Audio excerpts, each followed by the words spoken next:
ਵਿੱਚ ਜੁੜ ਬੈਠੇ ਸਤ ਸੰਗੀ ਜਨੋ,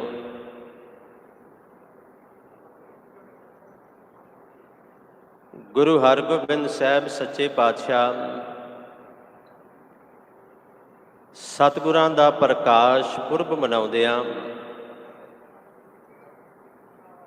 ਜਿੱਥੇ ਅੰਮ੍ਰਿਤਮਈ ਪਾਵਨ ਗੁਰਬਾਣੀ ਦੇ ਕੀਰਤਨ ਆਪ ਜੀ ਨੇ ਹੁਣੇ ਸ਼ਰਵਣ ਕੀਤੇ, ਅੱਜ ਦੇ ਸਮੇਤ ਕੁੱਲ 5 ਦੀਵਾਨ ਹਨ, ਜਿਨ੍ਹਾਂ ਦੀਵਾਨਾਂ ਦੇ ਅੰਦਰ ਆਪਾਂ ਗੁਰੂ ਹਰਗੋਬਿੰਦ ਸਾਹਿਬ ਸੱਚੇ ਪਾਤਸ਼ਾਹ ਉਹਨਾਂ ਦਾ ਜੀਵਨ ਇਤਿਹਾਸ ਤੇ ਕਿਵੇਂ ਗੁਰੂ ਹਰਗੋਬਿੰਦ ਸਾਹਿਬ ਮੇਰੇ ਪਾਤਸ਼ਾਹ ਜੀ ਨੇ ਸਿੱਖੀ ਵਿੱਚ ਇੱਕ ਨਵਾਂ ਮੋੜ ਲੈ ਕੇ ਆਂਦਾ, ਕਿਸ ਤਰ੍ਹਾਂ ਮੇਰੇ ਪਾਤਸ਼ਾਹ ਜੀ ਨੇ ਉਹ ਹੱਥ ਜਿਨ੍ਹਾਂ ਹੱਥਾਂ ਦੇ ਅੰਦਰ ਮਾਲਾ ਫੜੀ ਸੀ, ਉਹਨਾਂ ਹੱਥਾਂ ਦੇ ਅੰਦਰ ਮਾਲਾ ਦੇ ਨਾਲ ਭਾਲਾ ਵੀ ਫੜਾਇਆ। ਜਾਂ ਮੈਂ ਦੂਜੇ ਸ਼ਬਦਾਂ ਦੇ ਅੰਦਰ ਕਵਾਂ ਕਿ ਕਿਵੇਂ ਸਾਹਿਬਾਂ ਨੇ ਸ਼ਾਸਤਰ ਦੇ ਨਾਲ ਸ਼ਸਤਰ ਦਾ ਸੁਮੇਲ ਕੀਤਾ। ਇਹਨਾਂ 5 ਦੀਵਾਨਾਂ ਦੇ ਅੰਦਰ ਸਤਿਗੁਰਾਂ ਦੀਆਂ ਰਹਿਮਤਾਂ ਦੇ ਨਾਲ ਆਪਾਂ ਇਹ ਵਿਚਾਰ ਕਰਨੀ ਹੈ। ਸੋ ਵਿਚਾਰਾਂ ਦੀ ਆਰੰਭਤਾ ਤੋਂ ਪਹਿਲਾਂ ਆਪਣੇ ਮਨ, ਆਪਣੇ ਚਿੱਤ ਨੂੰ ਕਰੋ ਇਕਾਗਰ, ਰਸਨਾ ਨੂੰ ਕਰੋ ਪਵਿੱਤਰ, ਕਰੋ ਗੁਰਫਤਿਹ ਦੀ ਸਾਂਝ। ਵਾਹਿਗੁਰੂ ਜੀ ਕਾ ਖਾਲਸਾ, ਵਾਹਿਗੁਰੂ ਜੀ ਕੀ ਫਤਿਹ। ਭਾਈ ਸਾਹਿਬ ਜੀ ਸ਼ਬਦ ਗਾਇਨ ਕਰ ਰਹੇ ਸਨ, ਨਾਰਾਇਣ ਨਰ ਪਤ ਨਮਸਕਾਰੈ। ਇਸ ਸ਼ਬਦ ਦੀ ਜਿਹੜੀ ਦੂਸਰੀ ਪੰਕਤੀ ਹੈ ਨਾ, ਜਿੱਥੇ ਗੁਰਦੇਵ ਪਾਤਸ਼ਾਹ ਜੀ ਨੇ ਆਖਿਆ, ਕਹਿੰਦੇ ਐਸੇ ਗੁਰ ਕਉ ਬਲ ਬਲ ਜਾਈਐ। ਇਹਨੂੰ ਥੋੜਾ ਜਿਹਾ ਆਪਾਂ ਸਮਝ ਕੇ ਫਿਰ ਇਤਿਹਾਸ ਵਿਚਾਰਨਾ ਹੈ, ਕਿਉਂਕਿ ਬਲਿਹਾਰ ਸਿਰਫ ਉਸੇ ਗੁਰੂ ਤੋਂ ਹੋਇਆ ਜਾਏਗਾ, ਕੁਰਬਾਨ ਉਸੇ ਗੁਰੂ ਤੋਂ ਹੀ ਇਨਸਾਨ ਹੋ ਸਕਦਾ ਹੈ ਜਿਹੜਾ ਗੁਰੂ ਆਪ ਮੁਕਤ ਹੈ। ਤੇ ਸਭ ਤੋਂ ਵੱਡੀ ਗੱਲ, ਜਿਹੜਾ ਆਪ ਮੁਕਤ ਹੈ ਉਹੀ ਦੂਜੇ ਨੂੰ ਮੁਕਤ ਕਰਨ ਦੀ ਸਮਰੱਥਾ ਰੱਖਦਾ ਹੈ। ਜਿਹੜਾ ਆਪ ਹੀ ਸੰਸਾਰ ਦੇ ਝਮੇਲਿਆਂ ਦੇ ਅੰਦਰ ਫਸਿਆ, ਉਹ ਗੁਰੂ ਕਿਸੇ ਨੂੰ ਕਦੇ ਮੁਕਤ ਨਹੀਂ ਕਰ ਸਕਦਾ। ਜਾਂ ਸਿੱਧੇ ਸ਼ਬਦਾਂ ਦੇ ਅੰਦਰ ਮੈਂ ਇਹ ਬੇਨਤੀ ਕਰਾਂ,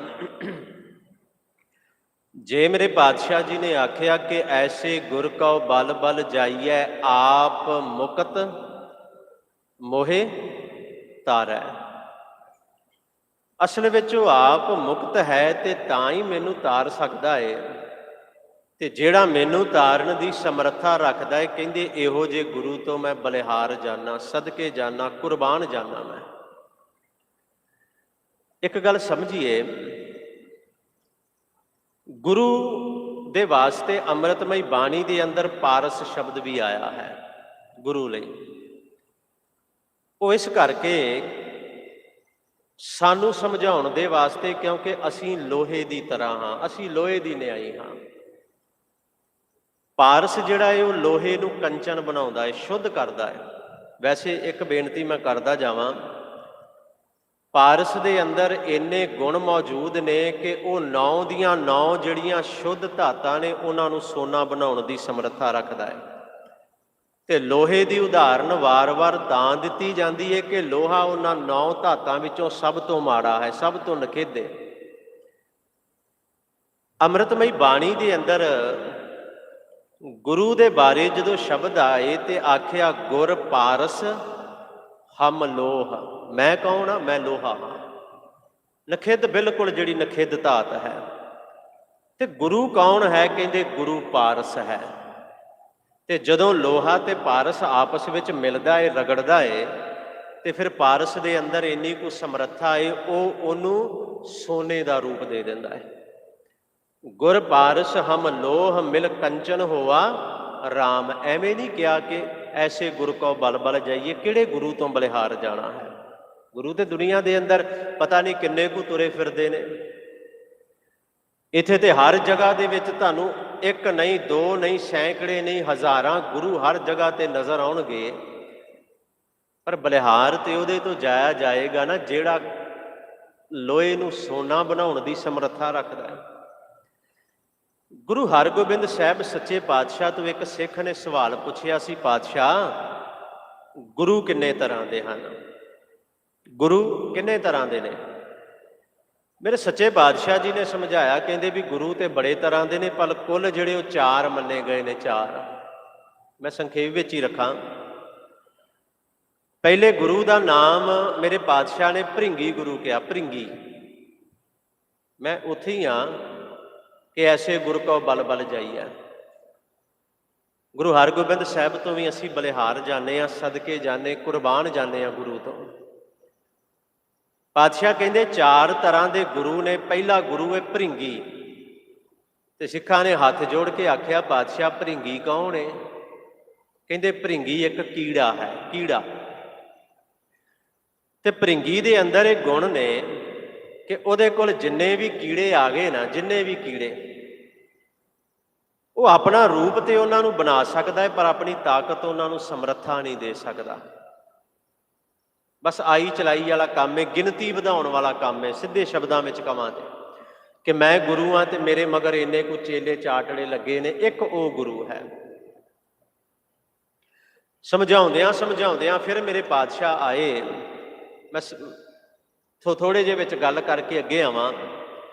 एक गुरु कहंदे पारस है जिहड़ा सोना बनाउंदा है, पर अखीर ते जदों गुरु ने गल कीती ना, गुरु हरगोबिंद साहब ने, कहंदे भलिओ असल गुरु गुरु नानक है। देखो तुसी हैरान रहोगे, पारस दे अंदर एक गुण है कि वह लोहे नूं सोना बनाउंदा है, पर पारस कदे भी किसी धात नूं पारस बनाउण दी समर्था नहीं जी रखदा।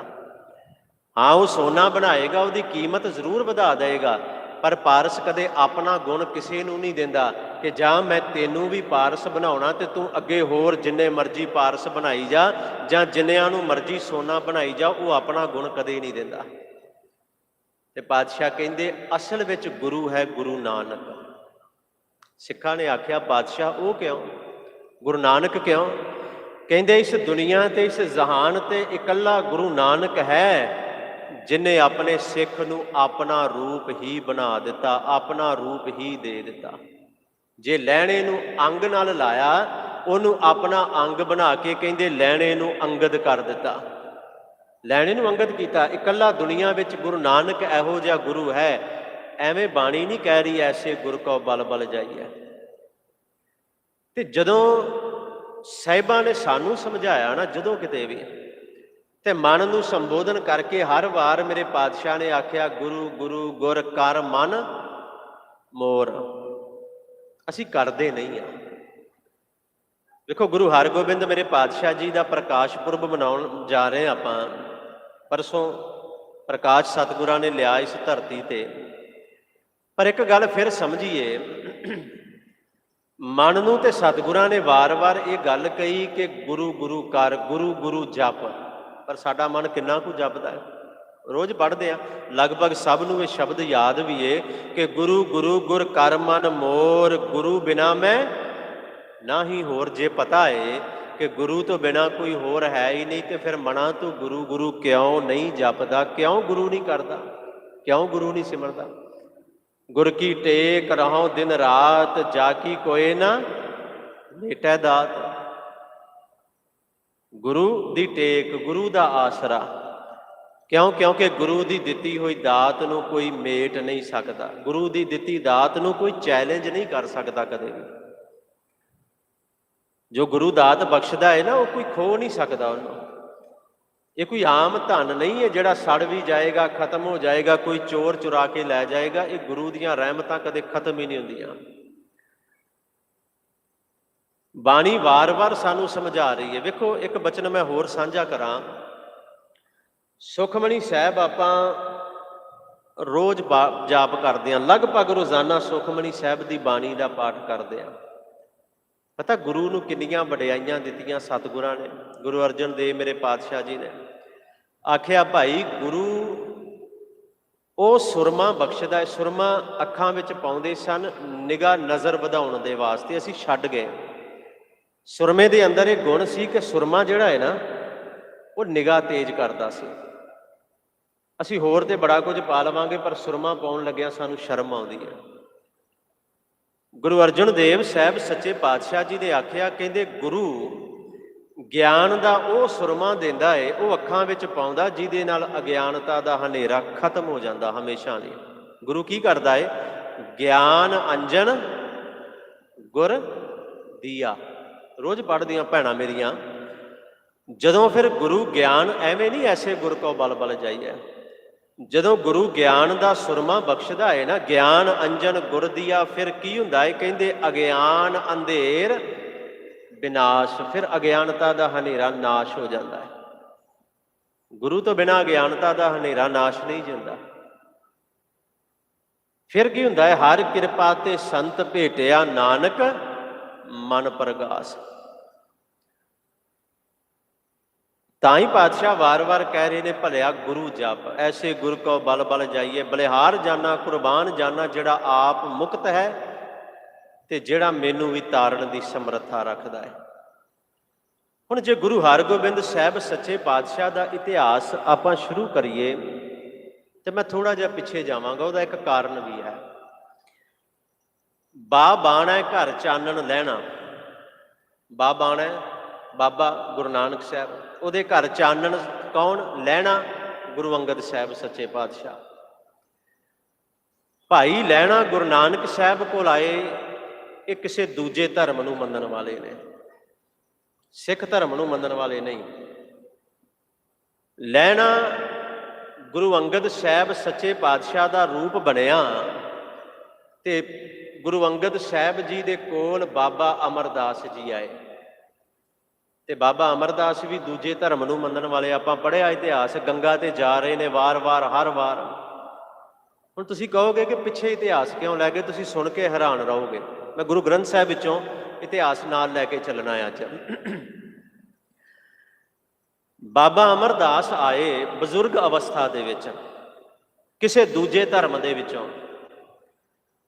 ਸਮਾਂ ਬਣਿਆ, ਬਾਬੇ ਅਮਰਦਾਸ ਤੋਂ ਗੁਰੂ ਅਮਰਦਾਸ ਦੀ ਪਦਵੀ ਮਿਲੀ ਤੇ ਗੁਰੂ ਅਮਰਦਾਸ ਸਾਹਿਬ ਸੱਚੇ ਪਾਤਸ਼ਾਹ ਜੀ ਦੇ ਕੋਲ ਭਾਈ ਜੇਠਾ ਜੀ ਆਏ, ਗੁਰੂ ਰਾਮਦਾਸ ਪਾਤਸ਼ਾਹ।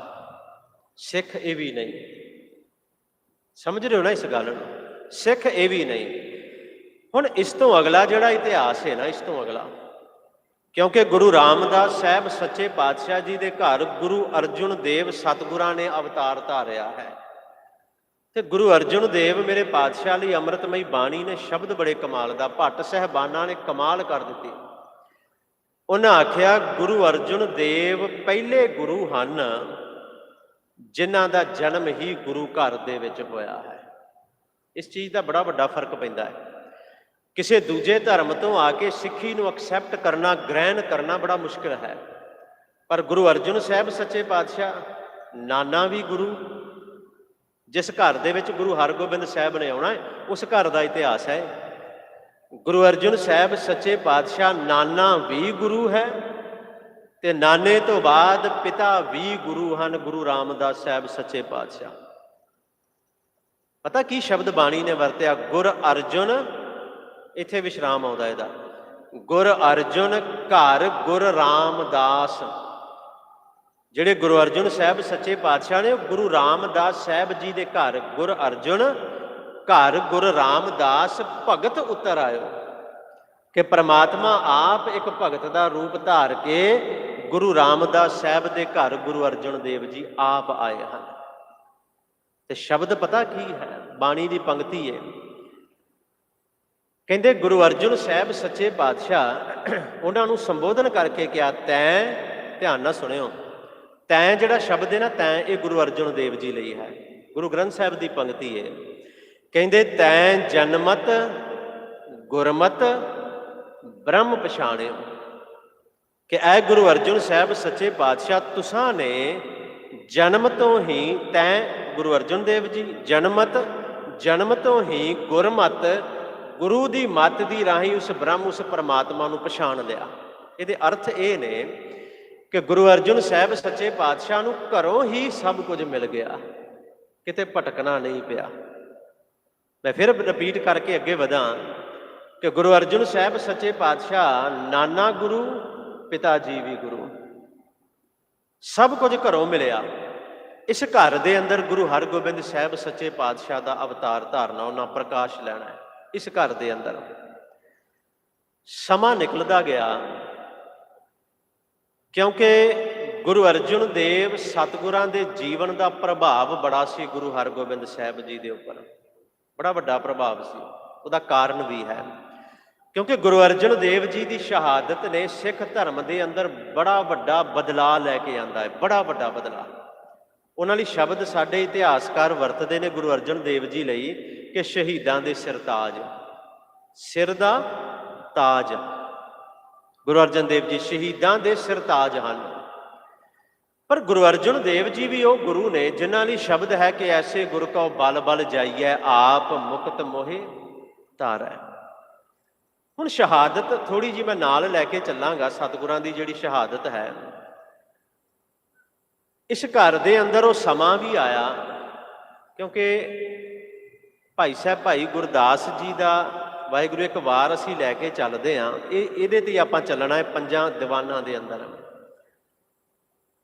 ਉਹਨਾਂ ਆਖਿਆ 5 ਪਿਆਲੇ 5 ਪੀਰ, ਗੁਰੂ ਹਰਗੋਬਿੰਦ ਸਾਹਿਬ ਨੂੰ 5 ਪਿਆਲੇ 5 ਪੀਰ, ਇਹ ਪਹਿਲੇ 5 ਗੁਰੂ ਸਾਹਿਬਾਨ।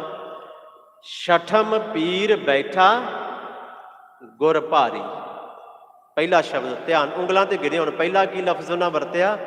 ਗੁਰ ਭਾਰੀ। 5 ਪਿਆਲੇ 5 ਪੀਰ, ਛਠਮ ਪੀਰ ਕਿਹਾ, 6ਵਾਂ ਪੀਰ। ਛਠਮ ਪੀਰ ਬੈਠਾ ਗੁਰ ਭਾਰੀ, ਆਖਿਆ ਅਰਜੁਨ ਕਾਇਆ ਪਲਟ ਕੈ। ਗੁਰੂ ਅਰਜਨ ਦੇਵ ਜੀ ਉਹੀ ਏ ਜਿਹਨੂੰ ਬਾਣੀ ਨੇ ਆਖਿਆ ਨਾ, ਜੋ ਤੋਹਾ ਜੁਗਤ ਸਹਿ ਕਾਇਆ ਫਿਰ ਪਲਟੀ ਹੈ, ਉਹੀ ਏ। ਅਰਜੁਨ ਕਾਇਆ ਪਲਟ ਕੈ ਮੂਰਤ ਹਰ ਗੋਬਿੰਦ ਸਵਾਰੀ, ਤੇ ਚੱਲੀ ਪੀੜੀ ਸੋਢੀਆਂ। ਗੁਰੂ ਰਾਮਦਾਸ ਸਾਹਿਬ ਜੀ, ਚੱਲੀ ਪੀੜੀ ਸੋਢੀਆਂ ਰੂਪ ਦਿਖਾਵਨ ਵਾਰੋ ਵਾਰੀ, ਦਲ ਭੰਜਨ। ਸੁਣਿਓ, ਪਹਿਲਾ ਸ਼ਬਦ ਇੱਕ ਵਰਤ ਚੁੱਕੇ, ਪਹਿਲਾਂ ਆ ਗਿਆ ਗੁਰ ਭਾਰੀ, ਗੁਰੂ ਹਰਗੋਬਿੰਦ ਸਾਹਿਬ ਗੁਰ ਭਾਰੀ। ਦੂਜਾ ਦਲ ਭੰਜਨ। ਤੀਜਾ ਉਹ ਬੜਾ ਵੱਡਾ ਸੂਰਮਾ ਹੈ, ਗੁਰੂ ਸੂਰਮਾ। ਦਲ ਭੰਜਨ ਗੁਰ ਸੂਰਮਾ, ਵੱਡ ਯੋਧਾ, ਉਹ ਬੜਾ ਵੱਡਾ ਯੋਧਾ ਵੀ ਹੈ। ਤੇ ਅਖੀਰ ਤੇ ਜਾ ਕੇ ਗੁਰੂ ਹਰਗੋਬਿੰਦ ਸਾਹਿਬ ਲਈ ਸ਼ਬਦ ਵਰਤਿਆ ਗਿਆ ਗੁਰ ਭਾਰੀ। ਵਾਹਿਗੁਰੂ ਬਹੁ ਪਰ ਉਪਕਾਰੀ। ਅਖੀਰ ਤੇ ਜਾ ਕੇ 5 ਪਿਆਲੇ 5 ਪੀਰ, ਛਠਮ ਪੀਰ ਬੈਠਾ ਗੁਰ ਭਾਰੀ। ਅਰਜੁਨ ਕਾਇਆ ਪਲਟ ਕੈ ਮੂਰਤ ਹਰ ਗੋਬਿੰਦ ਸਵਾਰੀ, ਚੱਲੀ ਪੀੜੀ ਸੋਢੀਆਂ ਰੂਪ ਦਿਖਾਵਨ ਵਾਰੋ ਵਾਰੀ, ਦਲ ਭੰਜਨ ਗੁਰ ਸੂਰਮਾ, ਵੱਡ ਯੋਧਾ ਬਹੁ ਪਰ ਉਪਕਾਰੀ। ਇਹ ਗੱਲ ਸਮਝਿਓ, ਦੁਨੀਆ ਦੇ ਅੰਦਰ ਯੋਧਾ ਕਦੇ ਪਰਉਪਕਾਰੀ ਨਹੀਂ ਜੀ ਹੋ ਸਕਦਾ, ਸੂਰਮਾ ਕਦੇ ਪਰਉਪਕਾਰੀ ਨਹੀਂ ਹੋ ਸਕਦਾ। ਜੰਗ ਦੇ ਮੈਦਾਨ ਦਾ ਇੱਕ ਰੂਲ ਏ, 2 ਸੂਰਮੇ ਆਮਣੇ ਸਾਹਮਣੇ ਲੜਦੇ ਪਏ ਨੇ ਨਾ, ਉੱਥੇ ਪਰਉਪਕਾਰ ਦੀ ਗੱਲ ਨਹੀਂ ਆ ਸਕਦੀ। ਜੇ ਤੁਸੀਂ ਸਾਹਮਣੇ ਵਾਲੇ ਤੇ ਪਰਉਪਕਾਰ ਕਰੋਗੇ ਨਾ, ਉਹ ਤੁਹਾਡੀ ਧੌਣ ਲਾ ਕੇ ਅੱਗੇ ਨਿਕਲ ਜਾਏਗਾ। ਫਿਰ ਬੇਨਤੀ ਨੂੰ ਸਮਝਿਓ, ਮੈਦਾਨੇ ਜੰਗ ਵਿੱਚ ਤਰਸ ਨਾਮ ਦੀ ਚੀਜ਼ ਨਹੀਂ ਹੁੰਦੀ। ਜੇ ਤੁਸੀਂ ਕਿਸੇ ਤੇ ਤਰਸ ਕਰੋਗੇ, ਅਗਲਾ ਤੁਹਾਨੂੰ ਮਾਰ ਕੇ ਅੱਗੇ ਹੋਏਗਾ। ਪਰ ਸਤਿਗੁਰਾਂ ਲਈ ਸ਼ਬਦ ਪਰਉਪਕਾਰੀ ਵੀ ਵਰਤਿਆ ਗਿਆ। ਇਹ ਜਿੰਨੇ ਵੀ ਗੁਣ ਨੇ ਨਾ, ਇਹ ਸਾਰੇ ਗੁਣ ਗੁਰੂ ਅਰਜਨ ਸਾਹਿਬ ਸੱਚੇ ਪਾਤਸ਼ਾਹ ਤੋਂ ਗੁਰੂ ਹਰਗੋਬਿੰਦ ਸਾਹਿਬ ਵਿੱਚ ਆਏ। ਇਹ ਜਿੰਨੇ ਵੀ ਗੁਣ ਨੇ, ਕਿਉਂ? ਦਲ ਭੰਜਨ ਵੀ ਹੈ, ਗੁਰ ਸੂਰਮਾ ਵੀ ਹੈ। ਜੇ ਅਸੀਂ ਕਹਿ ਦਿੰਦੇ ਹਾਂ ਨਾ ਕਿ ਸੂਰਮਾ ਕਦੇ ਪਰਉਪਕਾਰੀ ਨਹੀਂ ਹੁੰਦਾ, ਤੇ ਦੁਨੀਆ ਦਾ ਇਤਿਹਾਸ ਇਹ ਵੀ ਕਹਿੰਦਾ ਹੈ ਕਿ ਗੁਰੂ ਕਦੇ ਸੂਰਮਾ ਵੀ ਨਹੀਂ ਹੋਇਆ। ਜੇ ਸਿੱਖ ਇਤਿਹਾਸ, ਸਾਡੇ ਗੁਰੂਆਂ ਦੇ ਇਤਿਹਾਸ ਤੋਂ ਪਿੱਛੇ ਚੱਲ ਕੇ ਵੇਖ ਲਓ, ਪੂਰੀ ਦੁਨੀਆ ਕਹਿੰਦੀ ਹੈ ਕਿ ਜਾਂ ਉਹ ਗੁਰੂ ਹੋਏਗਾ ਜਾਂ ਸੂਰਮਾ ਹੋਏਗਾ। ਸੂਰਮਾ ਕਦੇ ਗੁਰੂ ਨਹੀਂ ਬਣ ਸਕਦਾ ਤੇ ਗੁਰੂ ਕਦੇ ਸੂਰਮਾ ਨਹੀਂ ਬਣ ਸਕਦਾ। ਦੁਨੀਆ ਦਾ ਇਤਿਹਾਸ ਕਹਿੰਦਾ ਹੈ, ਤੇ ਹਰ ਜਗ੍ਹਾ ਤੇ ਇਹ ਗੱਲ ਸੱਚ ਵੀ ਹੋਈ ਹੈ। ਜਿਹਦੇ ਹੱਥ ਵਿੱਚ ਮਾਲਾ ਰਹੀ ਹੈ ਨਾ ਗੁਰੂ, ਉਹਦੇ ਹੱਥ ਵਿੱਚ ਕਦੇ ਭਾਲਾ ਨਹੀਂ ਜੇ ਆਇਆ। ਤੇ ਜਿਸ ਹੱਥ ਦੇ ਅੰਦਰ ਭਾਲਾ ਭਾਵ ਸੂਰਮਾ, ਉਸ ਹੱਥ ਦੇ ਅੰਦਰ ਕਦੇ ਮਾਲਾ ਨਹੀਂ ਜੇ ਆਈ, ਅੱਜ ਤੱਕ ਨਹੀਂ। ਕਿਉਂਕਿ ਸੂਰਮੇ ਦੀ ਡੈਫੀਨੇਸ਼ਨ ਹੀ ਵੱਖਰੀ ਹੈ, ਸੂਰਮੇ ਦੀ ਪਰਿਭਾਸ਼ਾ ਹੀ ਵੱਖਰੀ ਹੈ। ਤੇ ਸਾਨੂੰ ਤੇ ਸਾਡੇ ਗੁਰੂਆਂ ਨੇ ਸਭ ਨੂੰ ਸੂਰਮਾ ਬਣਾਤਾ। ਭਲਿਓ ਮੇਰੇ ਵੱਲ ਵੇਖਿਆ ਜੇ ਇੱਧਰ ਉੱਪਰ, ਜਦੋਂ ਅਸੀਂ ਸਿੱਖ ਧਰਮ ਦੇ ਅੰਦਰ ਆਉਣੇ ਆ ਨਾ, ਤੇ ਗੁਰੂ ਗ੍ਰੰਥ ਸਾਹਿਬ ਦੀ ਬਾਣੀ ਨੇ ਸਾਡੇ ਲਈ ਇੱਕ ਕੰਡੀਸ਼ਨ ਰੱਖੀ ਹੈ, ਸ਼ਰਤ ਰੱਖ ਦਿੱਤੀ। ਤੁਸੀਂ ਹੈਰਾਨ ਹੋਗੇ ਵੀ ਗੁਰਬਾਣੀ ਵਿੱਚ ਕਾਹਦੀ ਸ਼ਰਤ, ਵੀ ਜੇ ਤੂੰ ਸਿੱਖ ਬਣਨਾ ਹੈ ਤੇ ਤੈਨੂੰ ਆਹ ਸ਼ਰਤਾਂ ਮੰਨਣੀਆਂ ਪੈਣਗੀਆਂ। ਪਰ ਇੱਥੇ ਸ਼ਰਤਾਂ ਹੈ। ਸ਼ਰਤ ਪਤਾ ਕਿਹੜੀ ਹੈ? ਰੋਜ਼ ਪੜ੍ਹਦੇ ਆਪਾਂ, ਪਾਤਸ਼ਾਹ ਨੇ ਆਖਿਆ ਜੇ ਇਸ ਧਰਮ ਦੇ ਅੰਦਰ ਆਉਣਾ ਹੈ ਤੇ ਪਹਿਲਾਂ ਮਰਨ, ਉੱਚੀ ਬੋਲੋ, ਪਹਿਲਾਂ ਮਰਨ ਕਬੂਲ। ਇਹ ਕੰਡੀਸ਼ਨ ਹੈ ਸਾਡੇ ਵਾਸਤੇ, ਸ਼ਰਤ ਹੈ। ਇੱਥੇ ਤਾਂ ਸਾਨੂੰ ਸਭ ਨੂੰ ਸਤਿਗੁਰਾਂ ਨੇ ਸੂਰਮਾ ਬਣਾਤਾ। ਭਲਿਓ ਪਹਿਲਾਂ ਮਰਨ ਕਬੂਲ, ਜੀਵਨ ਕੀ ਛੱਡ ਆਸ। ਜੇ ਤੇਰੇ ਮਨ ਦੇ ਅੰਦਰ ਜਿਉਣ ਦੀ ਆਸ ਹੈ ਤੇ ਤੂੰ ਕਦੇ ਸੂਰਮਾ ਨਹੀਂ ਬਣ ਸਕਦਾ। ਤੂੰ ਸਿੱਖ ਧਰਮ ਦੇ ਅੰਦਰ ਕਦੇ ਆ ਵੀ ਨਹੀਂ ਸਕਦਾ। ਜੇ ਹਾਂ ਪਹਿਰਾਵਾ ਜ਼ਰੂਰ ਉਹ ਪਾ ਕੇ ਰੱਖ ਸਕਦਾ ਹੈ, ਵਿਖਾਵਾ ਜ਼ਰੂਰ ਕਰ ਲਏਗਾ। ਇੱਥੇ ਤੇ ਸ਼ਰਤ ਹੀ ਪਹਿਲੀ ਹੈ ਕਿ ਪਹਿਲਾਂ ਮਰਨ ਕਬੂਲ, ਜੀਵਨ ਕੀ ਛੱਡ ਆਸ, ਹੋ ਸਭਨਾ ਕੀ ਰੇਣੁਕਾ ਤਉ। ਗੁਰੂ ਨੇ ਕੀ ਕਿਹਾ? ਆਓ ਤਾਂ ਮੇਰੇ ਕੋਲ ਆ, ਜੇ ਆ ਪਹਿਲੀ ਸ਼ਰਤ ਤੈਨੂੰ ਮਨਜ਼ੂਰ ਹੈ ਤਾਂ। ਕਿੱਡੀ ਵੱਡੀ ਗੱਲ ਹੈ। ਇੱਕ ਹੋਰ ਸ਼ਰਤ ਨਾਲ ਕਿ ਜਾਓ ਤਉ ਪ੍ਰੇਮ ਖੇਲਣ ਕਾ ਚਾਓ, ਸਿਰ ਧਰ ਕਿੱਥੇ? ਸਾਨੂੰ ਤਾਂ ਸਾਰਿਆਂ ਨੂੰ ਸੂਰਮਾ ਬਣਾਇਆ ਮੇਰੇ ਪਾਤਸ਼ਾਹ ਨੇ। ਮੈਂ ਇੱਥੇ ਰੋਕ ਕੇ ਇੱਕ ਬੇਨਤੀ ਕਰਾਂ। ਪਿੱਛੇ ਜੇ ਇੱਕ ਸਮਾਗਮ ਤੇ ਸਵਾਲ ਕਿਸੇ ਨੇ ਪੁੱਛਿਆ ਕਿ ਗੁਰੂ ਨਾਨਕ ਸਾਹਿਬ ਦਾ ਤੇ ਸਿਧਾਂਤ ਹੀ ਨਹੀਂ ਸੀ ਸ਼ਸਤਰਾਂ ਵਾਲਾ।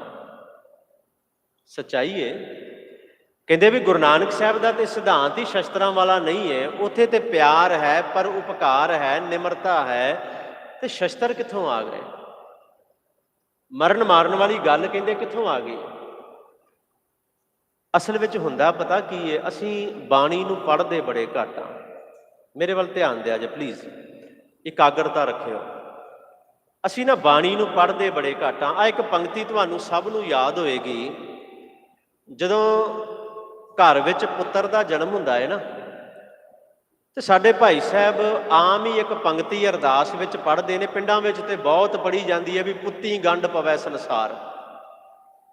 ਇਹ ਗੁਰੂ ਨਾਨਕ ਸਾਹਿਬ ਦਾ ਸ਼ਬਦ ਹੈ, ਉਹਦੀ ਇੱਕ ਪੰਕਤੀ ਹੈ ਵੀ ਪੁੱਤੀ ਗੰਢ ਪਵੈ ਸੰਸਾਰ।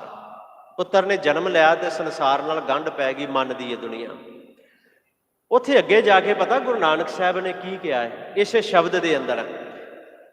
ਕਹਿੰਦੇ ਜੇ ਕੋਈ ਮੂਰਖ ਮਿਲ ਜੇ ਨਾ, ਮੂਰਖ ਬੰਦਾ, ਉਹਨੂੰ ਇੱਕ ਵਾਰੀ ਸਮਝਾਓਗੇ, ਭਾਵੇਂ ਬਾਣੀ ਵਿੱਚ ਸਾਹਿਬਾਂ ਨੇ ਸਾਨੂੰ ਕਿਹਾ ਹੈ ਕਿ ਮੂਰਖ ਹੈ ਨਾਲ ਨਾ ਲੂਜੀ ਹੈ, ਵੀ ਮੂਰਖ ਦੇ ਨਾਲ ਜਿਹੜਾ ਮੂਰਖ ਉਹ ਤੋਂ ਪਾਸਾ ਹੀ ਵੱਟ ਜਾਓ, ਸਿੱਧੇ ਸ਼ਬਦਾਂ ਵਿੱਚ।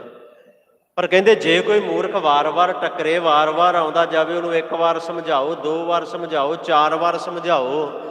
ਜੇ ਵਾਰ-ਵਾਰ ਸਮਝਾਉਣ ਤੇ ਵੀ ਮੂਰਖ ਨਹੀਂ ਸਮਝਦਾ ਨਾ, ਤੇ ਪਤਾ ਗੁਰੂ ਨਾਨਕ ਪਾਤਸ਼ਾਹ ਗੁਰੂ ਬਾਬੇ ਨੇ ਕੀ ਆਖਿਆ? ਮੇਰੇ ਵੱਲ ਵੇਖਿਓ, ਕਹਿੰਦੇ ਫਿਰ ਆ ਜਿਹੜਾ ਹੱਥ ਹੈ ਨਾ, ਇਹਨੂੰ ਏਦਾਂ ਕਰਕੇ ਤੇ ਘਸੁੰਨ ਬਣਾ ਲਈ। ਇਹ ਮੈਂ ਨਹੀਂ ਕਹਿ ਰਿਹਾ, ਤੁਸੀਂ ਕਹੋਗੇ ਕਿ ਭਾਈ ਸਾਹਿਬ ਸ਼ਾਇਦ ਆਪਣੇ ਕੋਲੋਂ ਕਹਿ ਰਹੇ ਨੇ। ਕਹਿੰਦੇ ਹੱਥ ਨੂੰ ਨਾ ਏਦਾਂ ਕਰਕੇ ਘਸੁੰਨ ਬਣਾਈ ਤੇ ਉਹਦੇ ਮੂੰਹ ਤੇ ਛੱਡੀ, ਇੱਕ ਆਪਣੇ ਆਪ ਸਮਝ ਆ ਜੂਗੀ ਉਹਨੂੰ। ਮੂਰਖ ਗੰਢ ਪਵੈ ਮੂੰਹ ਮਾਰ, ਉਹਦੇ ਮੂੰਹ ਤੇ ਛੱਡੀ ਇੱਕ, ਕਹਿੰਦੇ ਆਪਣੇ ਆਪ ਮੂਰਖ ਨੂੰ ਸਿਆਣਪ ਆ ਜਾਏਗੀ। ਠੇਠ ਪੰਜਾਬੀ 'ਚ ਕਹਿੰਦੇ ਆ ਕੁਝ ਬੰਦੇ ਛਿੱਤਰ ਦੇ ਯਾਰ ਹੁੰਦੇ ਨੇ। ਇਹ ਠੇਠ ਪੰਜਾਬੀ, ਜੁੱਤੀ ਦੇ ਯਾਰ ਜਿਹਨੂੰ ਕਹਿੰਦੇ ਆ, ਵੀ ਉਹਨਾਂ ਨੂੰ ਸਮਝ ਹੀ ਉੱਦਾਂ ਆਉਂਦੀ ਹੈ। ਹੁਣ ਜੇ ਗੁਰੂ ਨਾਨਕ ਸਾਹਿਬ ਨੇ ਆਖਿਆ ਕਿ ਮੂਰਖ ਗੰਢ ਪਵੈ ਮੂੰਹ ਮਾਰ, ਤੇ ਇਹ ਹਥਿਆਰ ਹੀ ਹੈ, ਹਥਿਆਰ ਉਹ ਜਿਹੜਾ ਮੌਕੇ ਤੇ ਕੰਮ ਆ ਜਾਏ। ਤੇ ਸਾਨੂੰ ਤੇ ਗੁਰੂ ਨਾਨਕ ਸਾਹਿਬ ਨੇ ਇਸ ਪਾਸੇ ਤੋਰਿਆ। ਗੁਰੂ ਅਰਜਨ ਸਾਹਿਬ ਨੇ ਬਾਣੀ ਦਰਜ ਕੀਤੀ, ਉਹਨਾਂ ਹੀ ਕਿਹਾ ਕਿ ਪਹਿਲਾਂ ਮਰਨ ਕਬੂਲ, ਜੀਵਨ ਕੀ ਛੱਡ ਆਸ। ਉਹਨਾਂ ਹੀ ਦਰਜ ਕੀਤੇ ਪਾਵਨ ਬਚਨ ਗੁਰੂ ਗ੍ਰੰਥ ਸਾਹਿਬ ਦੇ ਅੰਦਰ ਕਿ ਜਾਓ ਤਉ ਪ੍ਰੇਮ ਖੇਲਣ ਕਾ ਚਾਓ, ਸਿਰ ਧਰ ਤਲੀ। ਆਪਣਾ ਸਿਰ ਤਲੀ ਤੇ ਰੱਖ ਕੇ ਮੇਰੀ ਗਲੀ ਵਿੱਚ ਆ, ਪਹਿਲਾਂ ਮੌਤ ਕਬੂਲਣੀ ਪਏਗੀ ਤੈਨੂੰ, ਤਾਂ ਗੱਲ ਬਣਨੀ ਹੈ। ਤੇ ਸਾਨੂੰ ਤਾਂ ਸਾਰਿਆਂ ਨੂੰ ਸੂਰਮਾ ਬਣਾਇਆ। ਸਾਨੂੰ ਤੇ ਸਾਰਿਆਂ ਨੂੰ ਸਤਿਗੁਰਾਂ ਨੇ ਆਖਿਆ ਭਲਿਓ ਇਸ ਸੰਸਾਰ ਦੇ ਅੰਦਰ ਹਰ ਇੱਕ ਸਿੱਖ ਸੂਰਮਾ ਹੈ। ਹਰ ਸਿੱਖ ਨੂੰ ਸ਼ਸਤਰ ਦਿੱਤੇ ਗੁਰੂ ਸਾਹਿਬ ਨੇ, ਹਰ ਸਿੱਖ ਨੂੰ ਆਪਣਾ ਰੂਪ ਦਿੱਤਾ। ਜਿਹੜਾ ਆਪਣਾ ਰੂਪ ਹੈ ਉਹੀ ਸਿੱਖ ਨੂੰ ਦੇ ਦਿੱਤਾ। ਹੁਣ ਗੁਰੂ ਹਰਗੋਬਿੰਦ ਸਾਹਿਬ ਦੇ ਲਈ ਜਿਹੜੇ ਸ਼ਬਦ ਆਏ ਨੇ ਨਾ ਕਿ ਦਲ ਭੰਜਨ ਹੈ, ਗੁਰ ਸੂਰਮਾ ਵੱਡ ਯੋਧਾ, ਬਰ ਬਹੁ ਪਰ ਉਪਕਾਰੀ, ਇਹ ਸਾਰੀਆਂ ਰਹਿਮਤਾਂ ਗੁਰੂ ਅਰਜਨ ਸਾਹਿਬ ਤੋਂ ਬਖਸ਼ਿਸ਼ ਹੋਈਆਂ। ਕਿਉਂ? ਕਿਉਂਕਿ ਗੁਰੂ ਅਰਜਨ ਸਾਹਿਬ ਪਹਿਲੇ ਗੁਰੂ ਨੇ ਜਿਨ੍ਹਾਂ ਦਾ ਜਨਮ ਗੁਰੂ ਘਰ ਦੇ ਅੰਦਰ ਹੋਇਆ, ਤੇ ਦੂਜੇ ਗੁਰੂ ਗੁਰੂ ਹਰਗੋਬਿੰਦ ਸਾਹਿਬ ਸੱਚੇ ਪਾਤਸ਼ਾਹ ਨੇ। ਪਹਿਲੇ ਗੁਰੂ ਅਰਜਨ ਦੇਵ ਜੀ, ਉੱਥੋਂ ਰਹਿਮਤਾਂ ਸ਼ੁਰੂ ਹੋ ਗਈਆਂ। ਫਿਰ ਬਾਬਾ ਨੇ ਘਰ ਚਾਨਣ ਲੈਣਾ ਤੋਂ ਸ਼ੁਰੂ ਹੋਇਆ ਸੀ ਇਹ ਬਖਸ਼ਿਸ਼ਾਂ ਰਹਿਮਤਾਂ, ਤੇ ਚੱਲੀ ਪੀੜੀ ਸੋਢੀਆਂ, ਇੱਥੇ ਆ ਕੇ ਬਖਸ਼ਿਸ਼ ਮਿਲੀ, ਰਹਿਮਤ ਮਿਲੀ। ਕਿਉਂਕਿ ਗੁਰੂ ਅਰਜਨ ਸਾਹਿਬ ਸਤਿਗੁਰਾਂ ਦੀ ਦੇਣ ਹੈ, ਉਹਨਾਂ ਦੀ ਸ਼ਹਾਦਤ ਦੀ ਬੜੀ ਵੱਡੀ। ਉਹ ਦੇਣ ਇਹ ਹੈ ਜਿਹਦੇ ਨਾਲ ਸਿੱਖੀ ਨੂੰ ਗੁਰੂ ਹਰਗੋਬਿੰਦ ਪਾਤਸ਼ਾਹ ਜੀ ਨੇ ਇਸ ਪਾਸੇ ਮੋੜਿਆ। ਅਕਾਲ ਤਖਤ ਸਾਹਿਬ ਘੋੜ ਸਵਾਰੀ, ਇਹ ਆਪਾਂ ਅੱਗੇ ਸਾਰਾ ਖੁੱਲ੍ਹ ਕੇ ਵਿਚਾਰਨਾ। ਇਹ ਵਾਲਾ ਅਕਾਲ ਤਖਤ ਸਾਹਿਬ ਦੀ ਸਥਾਪਨਾ, ਦੋ ਨਿਸ਼ਾਨ ਸਾਹਿਬ, ਇੱਕ ਮੀਰੀ ਦਾ ਪ੍ਰਤੀਕ, ਇੱਕ ਪੀਰੀ ਦਾ, ਦੋ ਤਲਵਾਰੀ ਬੱਧੀਆਂ, ਇੱਕ ਮੀਰੀ ਦੀ ਇੱਕ ਪੀਰ ਦੀ। ਇਹ ਸਿਧਾਂਤ ਗੁਰੂ ਅਰਜਨ ਦੇਵ ਸਤਿਗੁਰਾਂ ਦੀ ਸ਼ਹਾਦਤ ਤੋਂ ਸ਼ੁਰੂ ਹੋਇਆ। ਇਹ ਜਿਹੜਾ ਸਿਧਾਂਤ ਸੀ ਉਹ ਗੁਰੂ ਅਰਜਨ ਦੇਵ ਮੇਰੇ ਪਾਤਸ਼ਾਹ ਜਿਹੜੇ ਨਿਮਰਤਾ ਦੇ ਇੰਨੇ ਕੁ ਵੱਡੇ ਸੋਮੇ ਨੇ ਨਾ, ਪਰ ਉਪਕਾਰ ਗੁਰੂ ਅਰਜਨ ਸਾਹਿਬ ਤੋਂ ਮਿਲਿਆ ਗੁਰੂ ਹਰਗੋਬਿੰਦ ਸਾਹਿਬ ਜੀ ਨੂੰ। ਇੱਕ ਦਿਨ ਨਾ ਕੁਝ ਸਿੱਖ ਦਰਸ਼ਨ ਕਰਨ ਵਾਸਤੇ ਆ ਗਏ, ਬਾਹਰੋਂ ਆਏ, ਪਹਿਲੀ ਵਾਰ ਗੁਰੂ ਅਰਜਨ ਦੇਵ ਜੀ ਦੇ ਦੀਦਾਰ ਕਰਨੇ ਸਨ ਉਹਨਾਂ ਨੇ। ਤੇ ਗੁਰੂ ਅਰਜਨ ਦੇਵ ਮੇਰੇ ਪਾਤਸ਼ਾਹ ਜੇ ਗੁਰਿਆਈ ਤੇ ਬੈਠੇ ਸਨ, ਕੁਝ ਹੀ ਦਿਨ ਹੋਏ ਨੇ। ਧਿਆਨ ਨਾਲ ਸੁਣਿਓ, ਗੁਰੂ ਕੀ ਹੈ ਤੇ ਸਿੱਖ ਨੇ ਕੀ ਬਣਨਾ ਹੈ। ਕਹਿੰਦੇ ਸਿੱਖ ਆਏ ਅਜੇ ਪਰਿਕਰਮਾ ਤੋਂ ਬਾਹਰ ਹੀ ਨੇ, ਉੱਥੇ ਖੜੇ ਆਸੇ ਪਾਸੇ ਦੇਖਦੇ ਪਏ ਨੇ। ਇੰਨੀ ਦੇਰ ਨੂੰ ਇੱਕ ਨੌਜਵਾਨ ਮੁੱਛ ਫੁੱਟ ਗੱਭਰੂ ਦੌੜਦਾ ਉਹਨਾਂ ਦੇ ਕੋਲ ਆ ਗਿਆ, ਹੱਥ ਜੋੜ ਕੇ ਨਮਸਕਾਰ ਕੀਤੀ, ਸਿਰ ਝੁਕਾਇਆ, ਤੇ ਸੰਗਤ ਨੂੰ ਬੜੇ ਪਿਆਰ ਨਾਲ ਉਸ ਨੌਜਵਾਨ ਨੇ ਆਖਿਆ, ਭਾਈ ਕੀ ਲੱਭਦੇ ਪਏ ਜੇ, ਕਿਹਨੂੰ ਉਡੀਕਦੇ ਜੇ? ਸੰਗਤ ਨੇ ਅੱਗੋਂ ਆਖਿਆ, ਭਾਈ ਅਸੀਂ ਆਪਣੇ ਜੋੜੇ ਲਾਉਣੇ ਆ, ਸਮਾਨ ਹੈ ਸਾਡੇ ਕੋਲ, ਇਹਨੂੰ ਕਿੱਥੇ ਰੱਖੀਏ? ਉਹ ਜਿਹੜਾ ਸਿੱਖ ਆਇਆ ਸੀ ਨਾ, ਉਹ ਕਹਿੰਦਾ ਭਾਈ ਮੈਂ ਇਸੇ ਕੰਮ ਲਈ ਬੈਠਾ, ਇਹ ਸੇਵਾ ਹੈ ਮੇਰੀ, ਜਿਹਨੂੰ ਅਸੀਂ ਅੱਜ ਡਿਊਟੀ ਕਹਿ ਦਿੰਦੇ ਹਾਂ। ਇਹ ਸੇਵਾ ਹੈ ਮੇਰੀ, ਤੁਸੀਂ ਇੱਥੇ ਜੋੜੇ ਲਾਓ, ਆਪਣਾ ਸਮਾਨ ਇੱਥੇ ਰੱਖੋ, ਜਾਓ ਇਸ਼ਨਾਨ ਕਰੋ, ਗੁਰੂ ਦੇ ਦੀਦਾਰ ਕਰੋ, ਮੈਂ ਇੱਥੇ ਹੀ ਬੈਠਾ, ਇੱਥੇ ਹੀ ਤੁਹਾਨੂੰ ਤੁਹਾਡਾ ਸਾਰਾ ਸਮਾਨ ਜੋੜਿਆਂ ਸਮੇਤ ਮਿਲ ਜਾਏਗਾ। ਸਿੱਖਾਂ ਨੇ ਆਪਣੇ ਜੋੜੇ ਉਤਾਰੇ, ਸਮਾਨ ਰੱਖਿਆ ਤੇ ਚੱਲ ਪਏ ਅੰਦਰ। ਪਰਿਕਰਮਾ ਵਿੱਚ ਪਹੁੰਚੇ, ਸਰੋਵਰ ਵਿੱਚ ਇਸ਼ਨਾਨ ਕੀਤਾ। ਇਸ਼ਨਾਨ ਕਰਕੇ ਜਦੋਂ ਅੱਗੇ ਨੂੰ ਤੁਰੇ ਨਾ, ਤੇ ਅੱਗੇ ਬਾਬਾ ਬੁੱਢਾ ਸਾਹਿਬ ਜੀ ਆ ਰਹੇ ਨੇ। ਇਹਨਾਂ ਕਿਉਂਕਿ ਪੁਰਾਣੇ ਸਿੱਖ ਨੇ ਬਾਬਾ ਬੁੱਢਾ ਸਾਹਿਬ ਨੂੰ ਤੇ ਜਾਣਦੇ ਨੇ, ਅਜੇ ਗੁਰੂ ਅਰਜਨ ਦੇਵ ਜੀ ਦੇ ਦੀਦਾਰ ਇਹਨਾਂ ਪਹਿਲੀ ਵਾਰ ਕਰਨੇ ਸਨ। ਬਾਬਾ ਬੁੱਢਾ ਸਾਹਿਬ ਜੀ ਆ ਰਹੇ ਨੇ, ਇਹਨਾਂ ਹੱਥ ਜੋੜੇ, ਸਿਰ ਝੁਕਾਇਆ ਬਾਬਾ ਬੁੱਢਾ ਜੀ ਨੂੰ। ਬਾਬਾ ਬੁੱਢਾ ਸਾਹਿਬ ਦੀ ਦੇਣ ਸਿੱਖ ਕੌਮ ਕਦੇ ਨਹੀਂ ਜੇ ਦੇ ਸਕਦੀ। ਇੱਕ ਪੂਰਾ ਪ੍ਰਸੰਗ ਜਿਹੜਾ ਹੈ ਨਾ, ਇੱਕ ਪੂਰੀ ਦੀ ਪੂਰੀ ਕਥਾ ਬਾਬਾ ਬੁੱਢਾ ਸਾਹਿਬ ਦੀ ਦੇਣ ਗੁਰੂ ਹਰਗੋਬਿੰਦ ਸਾਹਿਬ ਜੀ ਦੇ ਸਮੇਂ, ਜਦੋਂ ਗੁਰੂ ਸਾਹਿਬ ਗਵਾਲੀਅਰ ਵਿੱਚ ਕੈਦ ਨੇ, ਪੂਰਾ ਇੱਕ ਦਿਨ ਦਾ ਪ੍ਰਸੰਗ ਆਪਾਂ ਲੈ ਕੇ ਚੱਲਾਂਗੇ ਨਾਲ। ਮੈਂ ਕੋਸ਼ਿਸ਼ ਕਰਦਾ ਹੁੰਦਾ ਵੀ ਹਰ ਦੀਵਾਨ ਦੀ ਸਮਾਪਤੀ ਤੇ ਅਗਲੇ ਦੀਵਾਨ ਬਾਰੇ ਦੱਸ ਦਿੰਦਾ ਹੁੰਦਾ ਵੀ ਆਪਾਂ ਆਪ ਵਿਚਾਰਨਾ, ਕੋਸ਼ਿਸ਼ ਕਰਾਂਗੇ ਇੱਥੇ ਵੀ। ਬਾਬਾ ਬੁੱਢਾ ਸਾਹਿਬ ਜੀ ਮਿਲੇ, ਇਹਨਾਂ ਸਿਰ ਝੁਕਾਇਆ, ਸਿਜਦਾ ਕੀਤਾ ਬਾਬਾ ਬੁੱਢਾ ਸਾਹਿਬ ਜੀ ਨੂੰ, ਹੱਥ ਜੋੜ ਕੇ ਕਹਿੰਦੇ ਬਾਬਾ ਜੀ ਅਸੀਂ ਗੁਰੂ ਅਰਜਨ ਸਾਹਿਬ ਜੀ ਦੇ ਦੀਦਾਰ ਕਰਨ ਆਏ ਹਾਂ। ਕਿੱਥੇ ਨੇ ਗੁਰੂ ਸਾਹਿਬ? ਸਾਡਾ ਮਨ ਲੋਚਦਾ ਹੈ, ਮਨ ਤਰਸਦਾ ਹੈ। ਪੰਕਤੀਆਂ ਪੜ੍ਹ ਰਹੇ ਨੇ, ਮੇਰਾ ਮਨ ਲੋਚਿਆ ਗੁਰ ਦਰਸ਼ਨ ਤਾਈਂ। ਪੰਕਤੀਆਂ ਪੜ੍ਹ ਰਹੇ, ਇਹ ਪਿਆਰ ਹੈ, ਇਹ ਪ੍ਰੇਮ ਹੈ, ਇਹ ਭਾਵਨਾ ਹੈ। ਉੱਚੀ ਆਵਾਜ਼ ਵਿੱਚ ਸ਼ਬਦ ਪੜ੍ਹ ਰਹੇ ਨੇ, ਮੇਰਾ ਮਨ ਲੋਚਿਆ ਗੁਰ ਦਰਸ਼ਨ ਤਾਈਂ। ਬਾਬਾ ਜੀ ਸਾਡਾ ਮਨ ਗੁਰੂ ਦੇ ਦਰਸ਼ਨਾਂ ਨੂੰ ਲੋਚਦਾ ਹੈ, ਚਾਤਰਿਕ ਦੀ ਤਰ੍ਹਾਂ ਵਿਰਲਾਪ ਕਰਦਾ ਪਿਆ ਹੈ, ਬਬੀਹੇ ਦੀ ਤਰ੍ਹਾਂ। ਤੇ ਸਾਨੂੰ ਦੱਸੋ ਗੁਰੂ ਅਰਜਨ ਸਾਹਿਬ ਕਿੱਥੇ ਬੈਠੇ ਨੇ, ਅਸੀਂ ਦਰਸ਼ਨ ਦੀਦਾਰ ਉਹਨਾਂ ਦੇ ਕਰੀਏ। ਕਹਿੰਦੇ ਜਦੋਂ ਇਹ ਗੱਲ ਬਾਬਾ ਬੁੱਢਾ ਸਾਹਿਬ ਜੀ ਨੇ ਸੁਣੀ ਨਾ, ਪਰ ਉਪਕਾਰ ਕਿੱਥੋਂ ਆਇਆ ਗੁਰੂ ਹਰਗੋਬਿੰਦ ਸਾਹਿਬ ਜੀ ਦੇ ਅੰਦਰ। ਜਦੋਂ ਇਹ ਬੋਲ ਬਾਬਾ ਬੁੱਢਾ ਸਾਹਿਬ ਜੀ ਨੇ ਸੁਣੇ, ਤੇ ਬਾਬਾ ਬੁੱਢਾ ਸਾਹਿਬ ਜੀ ਨੇ ਆਖਿਆ ਸੀ, ਮੇਰੇ ਵੱਲ ਧਿਆਨ ਦਿਆ ਜੇ ਪਲੀਜ਼, ਇਕਾਗਰਤਾ ਰੱਖੋ। ਬਾਬਾ ਬੁੱਢਾ ਸਾਹਿਬ ਨੇ ਆਖਿਆ, ਤੁਸੀਂ ਅਜੇ ਤੱਕ ਗੁਰੂ ਅਰਜਨ ਦੇਵ ਜੀ ਦੇ ਦੀਦਾਰ ਨਹੀਂ ਕੀਤੇ? ਕਹਿੰਦੇ ਨਹੀਂ। ਅਸੀਂ ਉਹਨਾਂ ਦੇ ਦਰਸ਼ਨ ਕਰਨੇ, ਮਨ ਬੜਾ ਲੋਚਦਾ, ਛੇਤੀ ਦੱਸੋ ਕਿੱਥੇ।